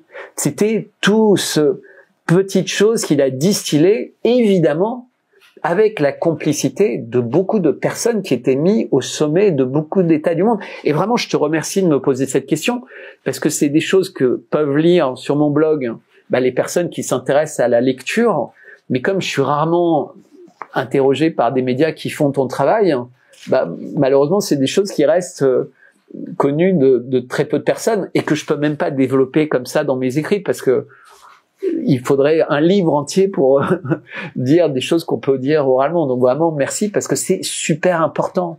Et justement, dans cette continuité alors de votre pensée, est-ce que Emmanuel Macron a été mis à la tête du pays pour nous conduire au chaos? Mais bien sûr. Mais bien sûr. Et écoute, d'une part, si on refait le film, alors déjà moi je connaissais François Fillon, Pénélope Fillon, nos enfants allaient dans la même école et tout, ouais, c'est comme ça. Hein. J'étais dans ce monde. Donc les gens qui cherchent des photos de moi à côté de gens importants, mais je suis Paris Match. Je suis Paris Match. Vous allez me trouver à côté de tout le monde. Président des États-Unis, de France, de Russie, candidat, machin, de tout le monde. Donc allez-y, vous allez me trouver avec tous ces gens-là. Que c'est ma vie. Voilà. Il y en a qui pourraient dire Forrest Gump, machin, c'est comme ça. J'ai rencontré ces gens-là. Mais creusez, amusez-vous, si vous avez que ça à faire, vous allez découvrir, voilà, une vie qui me permet d'avoir cette vision. Parce que moi, je parle de choses que je connais. J'ai travaillé dans des grandes entreprises. Donc je sais que les salariés de grandes entreprises ou de grands cabinets de conseil, c'est pas des gens méchants. C'est des gens qui utilisent au mieux leur intelligence pour répondre à des questions qui leur sont posées sans avoir souvent conscience de ce qu'ils font. De même que les policiers qui vérifiaient les papiers des personnes par rapport au vaccin ou au machin, c'est parce qu'en fait, tous les jours, des heures et des heures par jour, on leur expliquait que peut-être en laissant passer dans les mailles de filet quelqu'un, ça allait provoquer une pandémie qui allait tuer tout le monde. Et ils y croyaient. Ils étaient pas méchants. Ils étaient juste, on leur répétait 1000 fois par jour qu'ils sauvaient la planète en s'assurant que personne ne passait entre les mailles du filet. Vous devez comprendre ça, c'est comme ça que ça fonctionne. Évidemment, quand on est devant son ordinateur toute la journée ou quand on n'a pas vécu dans un monde où on formate les gens à penser d'une certaine manière, à agir d'une certaine manière. Tu sais, c'est comme le terrorisme, le machin, etc. On peut pas comprendre que ça fonctionne comme ça. Donc on se met à détester les policiers parce qu'ils font quelque chose qu'on a l'impression que de là où on est, on ne pourrait pas faire. sauf qu'on leur rabâche ça tout le temps. C'est pour ça qu'il y a eu très peu de suspendus, etc., parce que c'est très difficile de sortir de la matrice, d'autant que toute la formation de ces gens-là, c'est pas eux qui ont découvert les molécules, c'est pas eux qui ont découvert, etc., etc., donc on leur a toujours dit, ça c'est bon, ça c'est mauvais, ça c'est empoisonné. Ils ont pas fait le test. Et combien de médecins ont fait manger des champignons empoisonnés à quelqu'un pour vérifier que c'était empoisonné? Peut-être que c'était faux, mais on leur a appris que c'était empoisonné. Donc ils le répètent. Hein. C'est comme ça qu'ils ont été formés. Ils n'ont pas essayé. Il faut comprendre. Ils ont compris pourquoi éventuellement, mais surtout on leur a dit. Et le monde est fait comme ça. Le monde est fait pour que les gens fonctionnent comme des machines. Et le monde est fait de plus en plus. C'est pour ça que on nous dit, on nous éloigne entre guillemets avec plein de choses dans le ciel, dans la bouffe, etc. On nous éloigne de nos sensations, on nous éloigne de l'amour avec la pornographie, on nous éloigne des familles avec les règles du Covid ou avec plein d'autres choses, ou avec les étiquettes, complotisme, machin, ceci, cela. Le monde, il est fait pour aller vers le transhumanisme. Le monde, il est fait pour se débarrasser d'une très très grande part de l'humanité. Et la France est au cœur de ça. On est au cœur, avec notre Révolution française et bien avant, de toutes ces théories. Je voudrais juste donner un exemple hyper important. La Constitution française, elle commence par un premier article qui est de dire « les gens naissent libres et égaux en droit ». Bref, la Constitution française commence par un mensonge. Les gens ne naissent pas libres et égaux en droit. C'est absolument faux. Et tout le monde peut s'en rendre compte tous les jours. Et il n'y a aucun moyen de changer ça. Alors que la Constitution américaine, qui est souvent décriée, elle commence par un autre article. Le premier article, c'est qu'on a le droit de penser librement et d'exprimer ses pensées librement. Et ça, c'est vrai. Tout le monde devrait pouvoir penser et s'exprimer librement. C'est-à-dire n'importe qui. Et donc, ça commence bien, la Constitution américaine. On a le droit. Et ça va plus loin, parce qu'ils avaient vraiment fait cette Constitution pour le peuple. À la différence de notre Constitution, qui était faite pour autre chose. Deuxième, les gens auront le droit de porter des armes. Alors on dit, mais c'est pourquoi? C'est pas bien et tout. Si, pour pouvoir renverser un tyran qui pourrait avoir envie d'empêcher les gens de parler librement. En France, qu'est-ce qu'on fait? On censure, on confisque les armes, on commence à interdire aux gens de penser, puisqu'en fait, quand tu parles des discours de haine, quand tu parles de diffamation, d'harcèlement, t'imagines, tout à l'heure tu m'as posé la question sur pourquoi j'étais là. Quelques tweets, pas du tout harcelants, pas du tout à destination, à l'intérieur. Donc t'imagines si moi, 35 heures de garde à vue, avec des criminels, des assassins, des trafiquants de drogue, du grand banditisme, etc., pour 4 tweets. Pour 4 tweets. Et j'ai eu quelques personnes qui ont glissé, comme pour Zoé ou moi, voilà. Mais je crois que les gens savent pas ce que c'est. Moi, j'entendais il y a pas longtemps Soral qui racontait ses gardes à vue. Il décrivait que c'était pas très agréable. Moi, j'ai même pas décrit que c'était pas agréable, j'ai juste dit que c'était 35 heures et que franchement, je le souhaitais pas. Et on m'a dit, ouais, regarde, il se plaint et tout, c'est rien, c'est super. Mais faites-le. Je n'ose même pas vous dire ce que vous allez vivre en le faisant, parce que vous allez être très très surpris. Et vous allez être surpris 1 mois ou 2 mois après en faisant des cauchemars, au stress, parce que vous continuez à parler librement, parce que vous pensez que c'est votre dignité d'homme et de père, de pas courber les chines et de continuer à être droit, honnête, éthique, etc. Alors oui, on peut me reprocher parfois d'être un peu un sniper et de viser des personnes, mais il n'y a jamais de méchanceté. C'est toujours une volonté de dire la vérité. Mais le système aujourd'hui, il est tellement pervers que dire une vérité qui est extraordinairement grave pourra vous condamner. Alors que le menteur, le tricheur, pourra se pavaner derrière ses mensonges en disant « je l'ai eu », parce qu'en fait, il a fait preuve de haine à mon égard. C'est comme le cambrioleur qui vient chez toi, qui se casse la jambe et qui porte plainte contre toi. C'est comme le type qui veut te tuer avec un couteau et tu réagis parce que tu as la chance d'avoir un pistolet électrique ou balle à blanc et le mec fait une crise cardiaque et tu passes des années en prison alors qu'il allait te tuer. Non mais c'est quoi ce monde? Non mais c'est quoi ce monde dans lequel on apprend aux gens à être des espèces de chamallows qui osent plus rien faire de peur de se faire taper sur les doigts. Ils voient quelqu'un qui se fait violer, mais ils disent « Ah non, mais je suis tellement fort, je vais lui casser la gueule, moi. Et c'est moi qui vais finir en prison. » Mais c'est comme ça que les gens réagissent.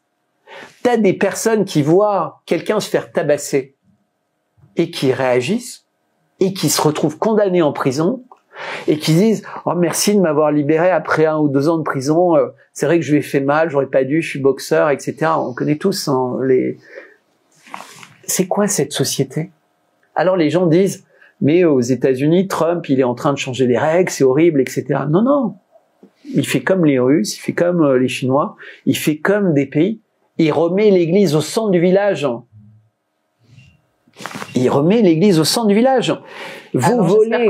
J'espère qu'on aura le temps d'en parler, mais je voudrais vous faire réagir quand même. Vous avez parlé de transhumanisme et là en ce moment, Emmanuel Macron vient de lancer l'ouverture du sommet spécial là, sur l'intelligence artificielle. Vous avez certainement dû voir son tweet complètement hors sol d'hier. En reprenant, il a fait une compilation de toutes les en fait, c'est son image qui est complètement...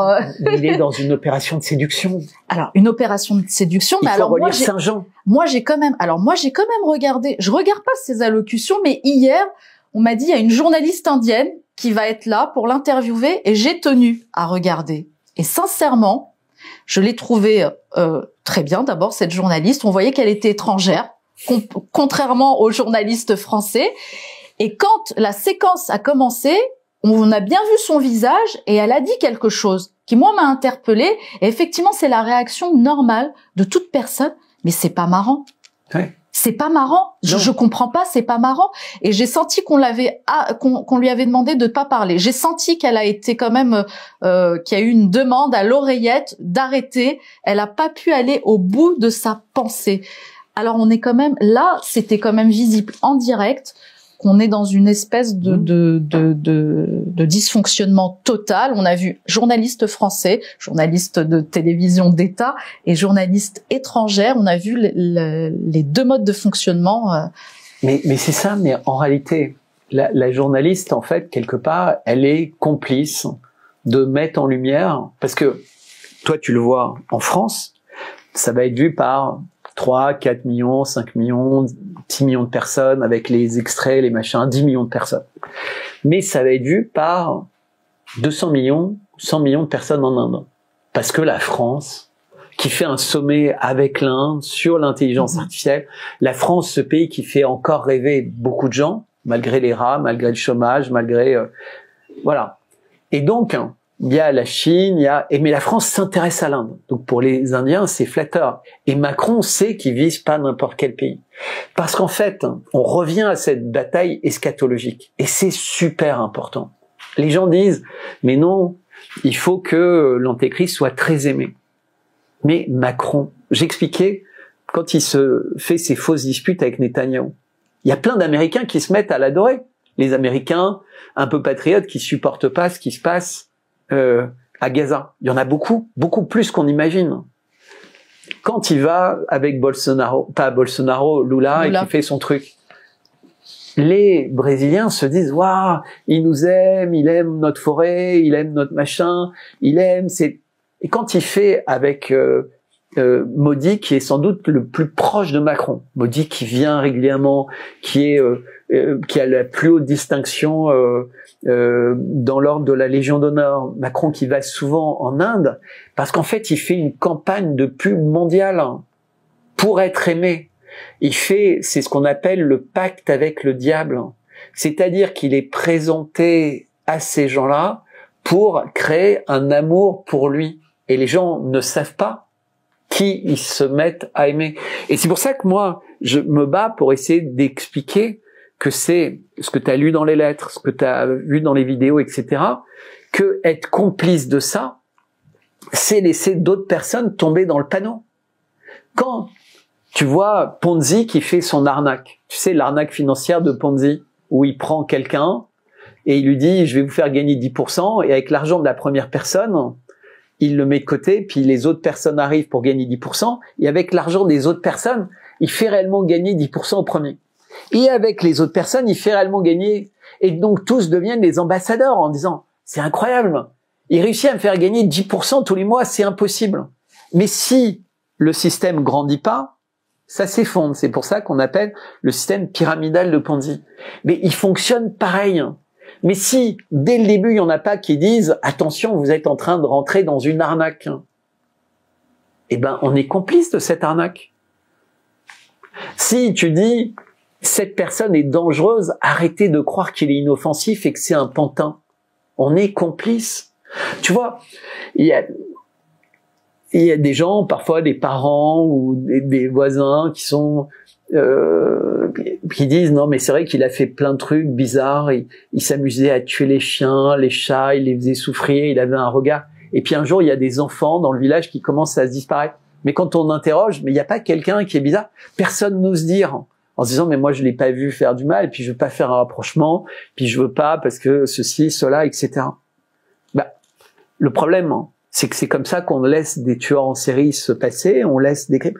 Personne n'a envie de dénoncer inutilement quelqu'un. La preuve, c'est quand moi je dis quelque chose qui est factuellement vrai, je vois que tu es un peu gêné. Tu te dis, merde, c'est pas sympa. Mais pourtant, c'est vrai. C'est pas méchant. C'est juste de dire, c'est sur la base de tels mensonges que on va laisser perdurer d'autres mensonges et qu'on va enlever peut-être de l'argent qui vous aurait été donné à vous, qui essayez de travailler sérieusement en conscience, pour aller à d'autres personnes qui ne font pas ça, mais qui réussissent. Et d'ailleurs, on en parlait tout à l'heure, et vous disiez avec ton collègue, ah mais, et en plaisantant évidemment, mais oui, on devrait faire la même chose, on devrait mentir aussi parce que ça marche. Mais vous pouvez pas. Ça, c'est sûr, on pourra pas, je confirme. Mais eux peuvent. Mais si quelqu'un, de temps en temps, a le courage de dire « ouvrez les yeux, regardez les choses froidement », bah voilà, mais je demande pas d'être protégé, défendu, acclamé pour le faire. Hein. Moi, je le fais parce que j'ai l'impression que c'est normal. Hein. Point, barre. Tu vois, et je veux aucun remerciement. Voilà. N'empêche que la recherche de la vérité, elle a toujours un prix aussi, comme cette liberté d'expression aussi, de pouvoir dire, bah ça a aussi un prix. On peut pas forcément. Mais mes parents, ils m'ont appris depuis que je suis tout petit, ma mère, mon père, à être courageux et à dire ce que je pensais. Quand on allait à l'église à 3 ans, alors c'est une légende urbaine, hein, peut-être dans ma famille, mais on était à l'église et je parlais parce que j'adorais parler tout le temps. Là, tu vois, j'aime toujours autant parler. Et mon père me dit non, ici tu parles pas, personne ne parle. Et là j'entends le curé qui parle. Et il parle, j'ai hurlé, mais pourquoi le monsieur là, il a le droit de parler si moi je sais pas. Tu vois. Et quand j'étais en 5e et que le prof dit voilà, on a marché sur la lune, l'homme a marché sur la lune, moi j'ai dit non, c'est pas vrai, parce que j'avais d'autres éléments qui me faisaient dire que c'était pas vrai. Mais ça me dérangeait pas. On m'apprenait pas à dire attention, ne dis pas ça, tu vas choquer les gens, ça va les surprendre, ça va les perturber. Et pourtant, je suis pas dans une famille complotiste, hein. Je suis juste dans une famille où on s'intéresse à la vérité. On est tous très très différents, mais vraiment très très différents. Mais voilà, et je suis pas un saint, pas du tout. J'ai une vie comme n'importe quelle personne normale. Mais dans cette vie, j'ai appris qu'aujourd'hui, on est dans un moment très très particulier, et on n'a plus le choix. Soit on est à 100% droit dans sa foi, honnête et ok, j'ai pu faire des choses dont je suis pas fier, non. Mais aujourd'hui, il y a que ça qui m'intéresse. Uniquement ça. Et j'en subirai toutes les conséquences parce que ça crée beaucoup de... Voilà, c'est tout. Aujourd'hui, on peut plus faire semblant. On n'est plus à une époque où on peut mettre un poids là, un poids là, un poids là en se disant je couvre mes arrières. Parce que le futur n'existera pas si on se bat pas. Le futur n'existera pas. Moi, je comprends pas. T'as des gens qui sont médecins, qui sont machins, et qui disent sur les plateaux tout le temps les vaccins, les machins, c'est grave. Ok, on sait ça depuis le Covid, mais ils font jamais le lien avec rien.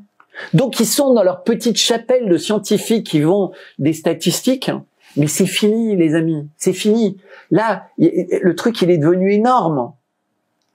Il est devenu énorme, énorme.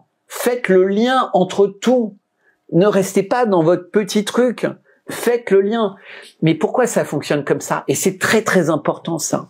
Parce que dans tous les médias, en France, les médias dissidents, etc., pas chez vous, la preuve, je suis invité, eh bien, ils n'invitent que des experts. Donc ils ont un expert qui va parler de statistiques. Les gens vont être contents, qui regardent. Ah, j'ai compris un peu sur les statistiques et tout. Ensuite, il y aura, sur un sujet complètement différent, quelqu'un qui va parler de l'électricité verte et du machin. Puis, un autre qui va parler d'un autre sujet. Mais on leur dit surtout, attention, hein, moi je veux des experts sur ces sujets-là, je veux pas de toutologues, je veux pas de gens... Mais si t'aides pas les gens qui t'écoutent à faire le lien entre tout ça, parce que tu veux que des experts qui sont très pointus sur ton dossier, parce que t'es un bébé, tel journaliste qui t'a appris que c'était comme ça qu'il fallait travailler. Segmenter les choses. Eh ben, quand t'es face à quelqu'un, prenons le cas de particulièrement éduqué, qui connaît beaucoup de sujets, et qui lui fait le lien entre les choses, mais il va te briser dans un débat. Parce que tu ne peux pas faire le lien entre les choses. Et si en plus, on t'explique que t'as pas le droit d'être un bon musulman, ou un bon juif, ou un bon catholique, que t'as pas le droit d'avoir de la foi, ou de machin, que t'es déconnecté de ta foi parce que t'es dans un pays laïque, mais c'est pire. Parce que tout ça est lié. Et en plus, quand tu t'amuses à faire l'histoire des religions, tu te rends compte que c'est vachement compliqué. Entre les catholiques, les orthodoxes, les protestants, entre les chiites, les sunnites, entre les ashkénazes et les séfarades, etc., etc.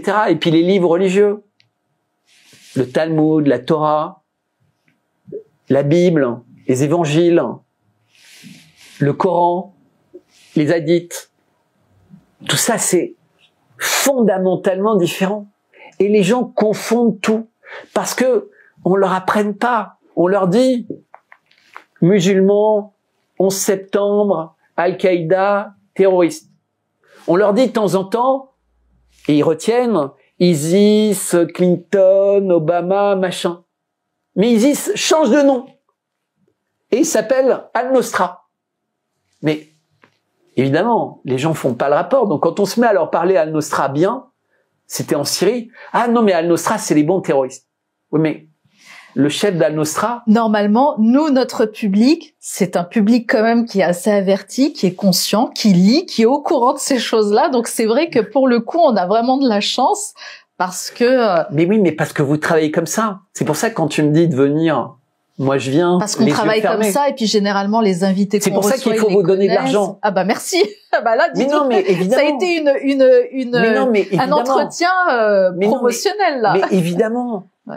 C'est pour ça que je critique les médias qui sont des grenouilles qui veulent devenir plus grosses que les bœufs et qui font exactement comme CNews et BFM. Vous avez déjà vu un plateau sur CNews? Et c'est pas le but, bien sûr. Les gens, ils n'ont le droit de parler que dans leur case. Ils n'ont pas le droit de faire le lien entre les choses. Surtout pas. Mais c'est intéressant. Mais tu n'apprends rien. Tu ne te libères de rien. Et donc, tous les jours, tu as besoin de reprendre ta dose de « je n'apprends rien, mais ça a l'air d'être intelligent et intéressant ». Moi, j'ai des gens qui me disent « ah non, mais il faut pas critiquer. Moi, je regarde toutes les matinales, géopolitique profonde, Toxin, je les regarde en accéléré parce que sinon, j'aurais pas le temps de regarder. » Et là, je me dis « bah voilà, c'est exactement ce que je craignais. » Exactement ce que je craignais.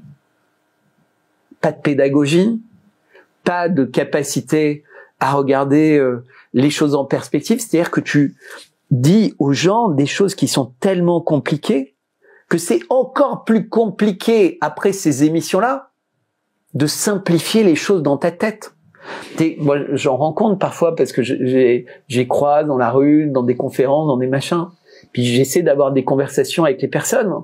Et ils essaient de se raccrocher à des branches de choses qu'ils ont vues dans des émissions, mais ils font pas le lien. Tu sais, c'est comme quand tu fais du sport, où tu fais que des biceps. Bah, t'as des énormes biceps, mais t'as des toutes petites jambes, t'as pas d'abdominaux, t'as pas de machin. Tu vois, Léonard de Vinci nous explique, voilà, il faut avoir un corps sain, faut bien manger, faut bien boire, faut faire de l'exercice, il faut bien penser, il faut bien dormir, c'est pareil pour s'informer. Il faut surtout pas faire comme ce qui est proposé, parce que ce qui est proposé, c'est le piège. Et c'est pour ça que c'est ultra financé. On en sait quelque chose, hein. Exactement. Nous qui ne sommes pas financés, on en sait quelque chose. Dès que tu veux faire le bien, c'est interdit. Il y a des gens qui montrent une vidéo en ce moment de Robert Kennedy qui boit du bleu de méthylène. Mais c'est interdit chez nous. Et là-bas, on a le ministre de la Santé qui dit c'est bien, ou le futur ministre de la Santé, parce que c'est très difficile d'avoir la fin de tout ça. Mais c'est fascinant. On encourage. On a aussi Donald Trump qui vient de sortir de l'OMS aussi. Oui, exactement. Mais que voulait faire l'OMS? Il voulait prendre le contrôle de la santé de toute la Terre, des gens non élus, qui allaient faire exactement ce que von der Leyen a fait avec les vaccins. Mais en fait, quand elle veut pas montrer ses SMS, c'est parce qu'en fait, la réalité, c'est que quand elle avait des SMS avec Bourla, elle demandait tout de suite à Macron ce qu'il en pensait. Donc si elle monte les SMS pour se vendre, elle est obligée d'embarquer avec elle quelqu'un d'autre. Mais les gens, ils vont jamais se poser la question jusque-là. Parce que comme ils sont persuadés que le pantin, c'est Macron, et que von der Leyen, c'est la personne importante, parce qu'en fait, tu as toujours tendance à minimiser les gens que tu détestes. Et pour vous, c'est le contraire. Pour moi, c'est le contraire. Emmanuel Macron, il a un vrai pouvoir. Mais c'est évident. Évident. Elle, on voit bien, elle est juste bonne à Boutcha, à Boutcha ou les trucs comme ça. Elle est là uniquement parce qu'en fait, elle est parfaite dans ce rôle. Comme plein de présidents ou de chanceliers dans le monde, ils sont comme des potiches. Mais celui que tu vois partout, celui qui organise les grandes réunions internationales, celui qui porte le truc celui qui, quand il est président, il crée un logo Emmanuel Macron. Tu sais, Europe, où il prend le logo, il le transforme, etc. Celui qui a des visées Urbi et Orbi, comme un pape, c'est Macron. Reprenez la cérémonie d'ouverture de Notre-Dame après sa rénovation, qu'il a appelée réinvention, rebâtir. Tous les gens sont assis et ils arrivent, les Macron, comme pour un sacre. Ça choque personne. L'église, elle est censée pas être ouverte, puisque le cardinal est censé ouvrir l'église, et tout le monde est déjà là. Ça nous a choqués, mais visiblement pas la... Il y avait 2 milliards de personnes devant la télé qui ont vu le sacre. Alors, dans ce cas-là, moi j'ai une question. Si Emmanuel Macron est si puissant et que c'est lui qui détient le pouvoir et qui agit comme il l'entend, il n'était pas présent lors de l'investiture de Donald Trump. Par contre, il y a eu un autre homme, un homme qui a contribué à l'ascension d'Emmanuel Macron. C'est ce que vous avez écrit tout à l'heure, je l'ai lu. C'est Bernard Arnault. Oui. Qu'est-ce qu'on peut en dire de ça? Et surtout qu'en ce moment, Bernard Arnault est très critique sur la politique du budget là du gouvernement Bayrou. Il est critique sur cette taxation à venir sur les grandes entreprises. Il encense Donald Trump qui, lui, va abaisser justement, va faire une baisse d'impôts massive. Alors, c'est juste pour essayer de voir le lien entre les deux. Oui. Il était à la cérémonie d'investiture de Donald Trump. Et les caméras, on a tous vu, il y avait un côté gauche avec la famille de Donald Trump, les proches de Donald Trump, Elon Musk, etc. Et il y avait un côté droit avec les anciens présidents, les gens que Donald Trump déteste le plus au monde. Hillary Clinton, Bill Clinton, Obama, t'es sans sa femme, Bush, sa femme. Enfin, franchement, qui a envie d'être placé par Donald Trump derrière ces personnes-là? Qui pense que c'est un honneur d'être mis en photo dans la perspective de personnes que Donald Trump n'aime pas spécialement? Alors, pour donner le change, t'étais malin, il a mis Joe Rogan au milieu. Mais c'est normal, Joe Rogan, c'est un catcheur. Donc, il a mis le catcheur au milieu. Mais c'est pas du tout le hasard. C'est des gens qui comprennent très très bien la symbolique des images. Et Bernard Arnault a accepté. Moi, franchement, j'aurais pas accepté d'être dans cette perspective si j'avais donné des millions dans une campagne. Mais en plus, il est venu avec toute sa famille. Donc, il est venu avec sa femme, avec ses enfants. Enfin, ça avait un côté vraiment, enfin, un peu exagéré, tu vois. C'est comme si Elon Musk était venu avec sa maman, tu vois. Enfin, c'est bref. Mais ça s'arrête pas là. En fait, là, je vais dire quelque chose qui est très intéressant et qu'il faut comprendre. C'est que dans le monde du luxe aujourd'hui, qui est le monde de Bernard Arnault, il y a énormément de problèmes qui sont en train d'arriver. Et quand je dis énormément de problèmes, c'est vraiment grand. D'abord, il y a un intérêt plus faible, entre guillemets, aux États-Unis pour ces boissons qui sont hors de prix, puisqu'ils découvrent que en fait c'est pas forcément très bon, c'est très cher, etc. Donc il était sauvegardé ça. Mais il y a d'autres choses qui sont en train d'arriver, d'autres pays qui n'ont pas été contrôlés par ces groupes-là. Aujourd'hui, pour prendre l'exemple du cognac, quand tu as 7 ans de stock dans les chais de cognac, 7 ans de stock, c'est une crise. Aujourd'hui, tu as 12 ans de stock dans les chais de cognac. Ça veut dire qu'en fait, il y a eu tellement de production, beaucoup moins de ventes en Chine, où la vente du cognac n'a pas repris après le Covid, et il y a même aujourd'hui des procès pour dumping de prix, mais à la hausse, c'est-à-dire vendre beaucoup plus cher à ton meilleur client que le prix réel, tu vois, créer une fausse rareté, créer un machin, etc. Donc il y a des vrais sujets. Sachant que plus de 50% du cognac vendu dans le monde est sous l'étiquette, tu as une position dominante du groupe Moët Hennessy. Mais c'est pas tout. Une bouteille de cognac Hennessy, qui n'est pas vraiment le meilleur cognac du monde, c'est le cognac de base. Ça vaut 60 €, 400 francs. Qu'est-ce qui fait que ça vaut 20 fois plus alors que les stocks sont si énormes? Et on a l'impression qu'il fait du pied aux États-Unis, voilà. Est-ce que c'est une réalité ou c'est juste une supposition mais non, et donc quelle serait c'est vital. Imagine. Pourquoi c'est vital? Alors voilà, moi c'est ça ma question. Pourquoi que t'es quelqu'un qui a 2 fois plus de stock que un stock de crise. Mais si les Américains augmentent les taxes,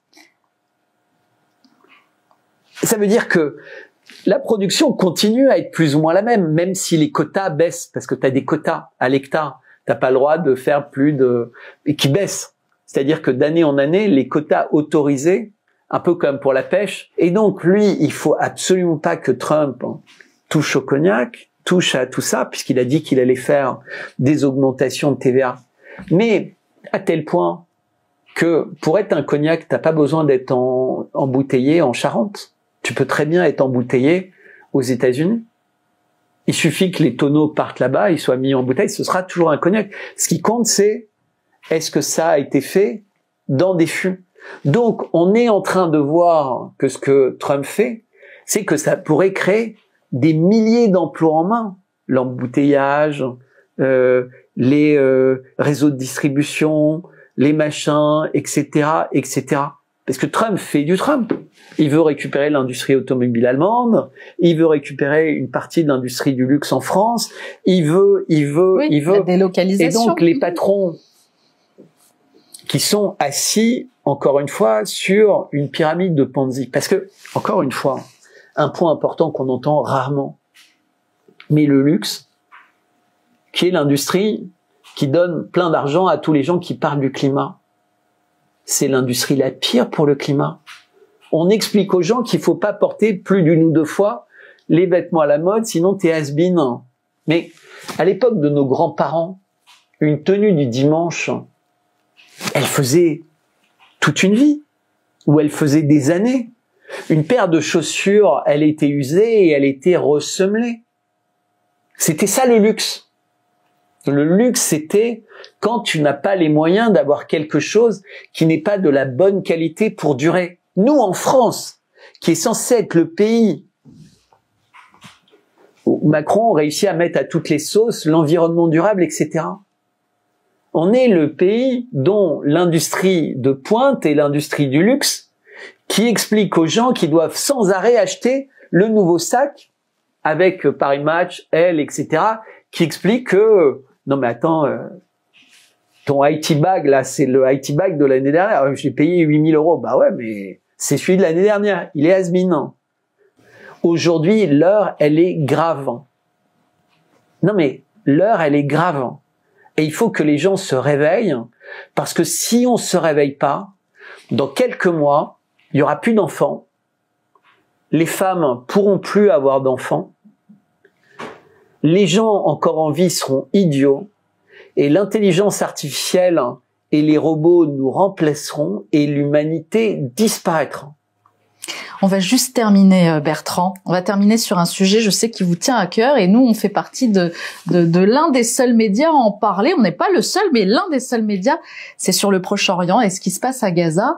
Et je voudrais vous faire réagir sur cette sortie, sur ce pavé jeté dans la mare par Donald Trump, qui, lors de la visite de Benjamin Netanyahou à Washington, a déclaré qu'il fallait nettoyer la bande de Gaza.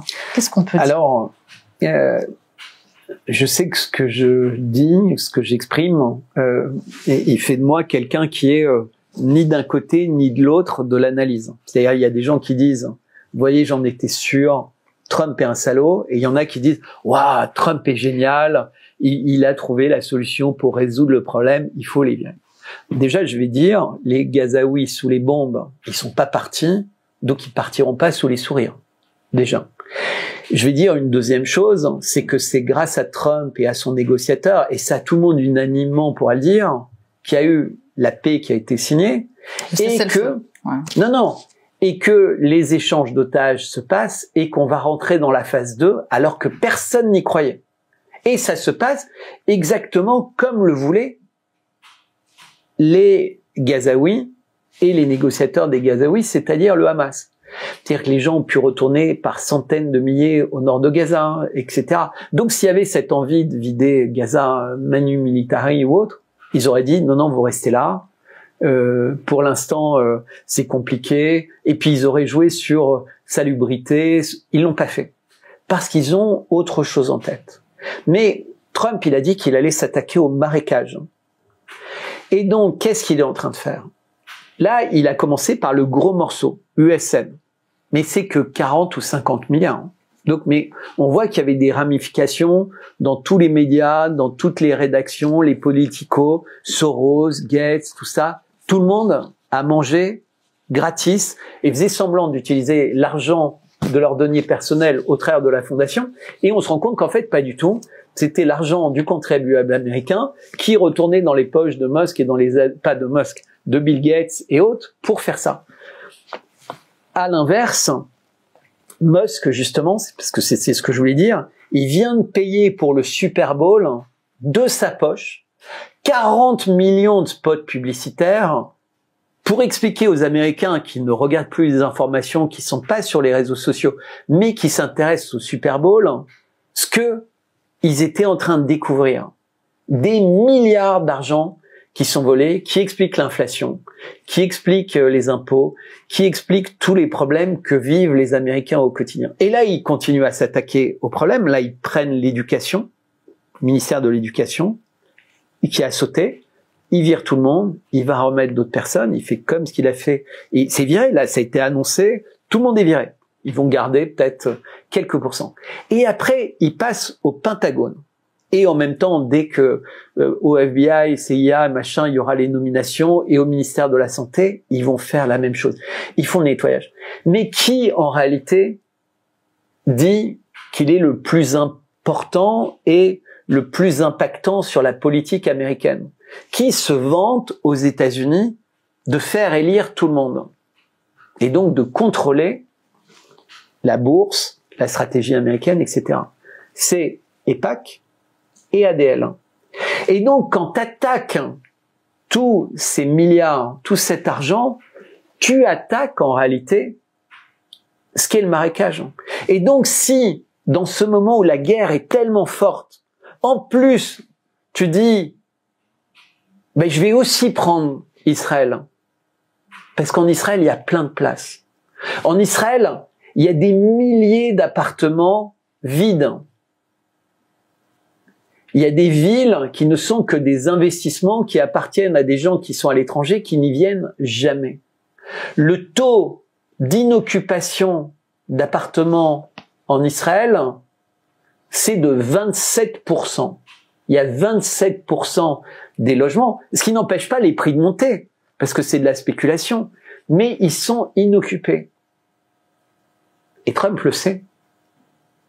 Il dit, ben voilà, on va affecter des familles, là, on va faire comme ça s'est toujours passé, et on va s'assurer que ça se passe bien. On va avoir les gens qui vont, les Palestiniens qui vont, et peut-être on va mettre un État. Ah, vous n'êtes pas d'accord?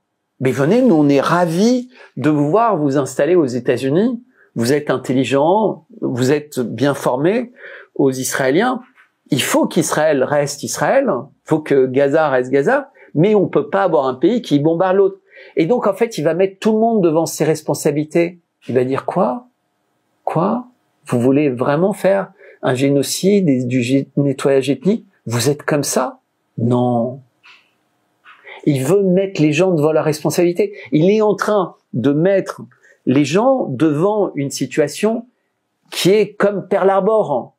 C'est le choc pour les Américains d'imaginer que les personnes pour lesquelles ils votaient, les personnes en lesquelles ils croyaient, c'est les pires escrocs de l'histoire des États-Unis. T'imagines la violence du choc. Les gens dont ils avaient les posters, Obama, Fauci, les gens, ils chantaient des hymnes à Fauci. Et ils découvrent qu'en fait, c'est l'inverse. C'est énorme ce qui est en train de se passer. Et donc, il peut pas aller jusqu'au bout. Mais peut-être que j'ai tort. Puisqu'il y a des gens qui pensent que, en fait, tout le monde est dans le même camp, dans le même machin. Moi, je crois pas ça. Moi, je suis quelqu'un de logique. S'ils pensaient faire ça, ils n'agiraient pas de cette manière. S'ils voulaient laisser perdurer les choses, voire même faire cette situation. Mais qu'est-ce qu'il a fait? En réalité, qu'est-ce qu'il a obtenu Trump en faisant ce qu'il a fait? Il y a un bloc très fort des pays arabes qui s'opposent complètement à ça. C'est-à-dire qu'il a réussi à unir toute cette région. Il a promis à Vladimir Poutine que les États-Unis n'attaqueraient jamais l'Iran.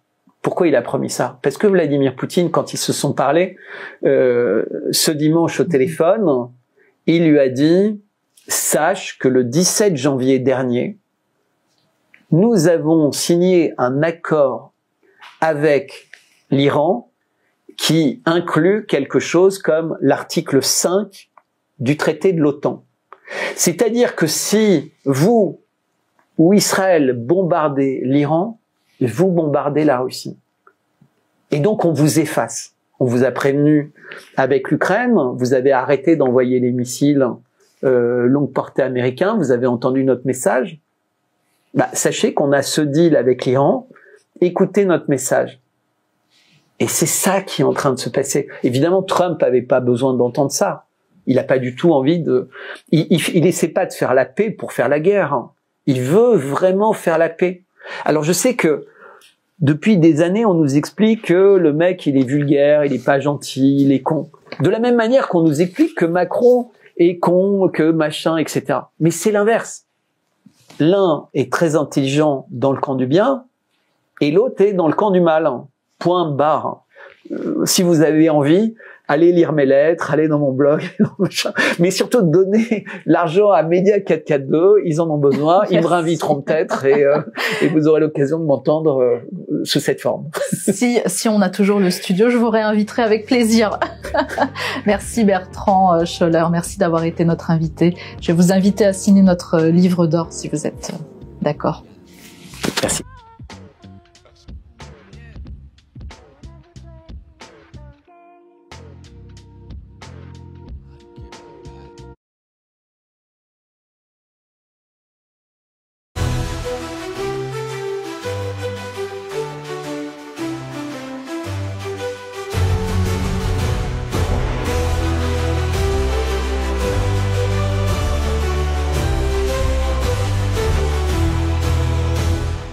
Loud and more loud the crowd will swell, the people shouts responding well, o'er the land in glad news tell. From sea to sea, from pole to pole, the echoes of that bell shall roll, when freedom comes through every soul. Ring, ring, exclaims the watching boy, the bell responds with notes of joy. Freedom's proclaimed in sweet and low.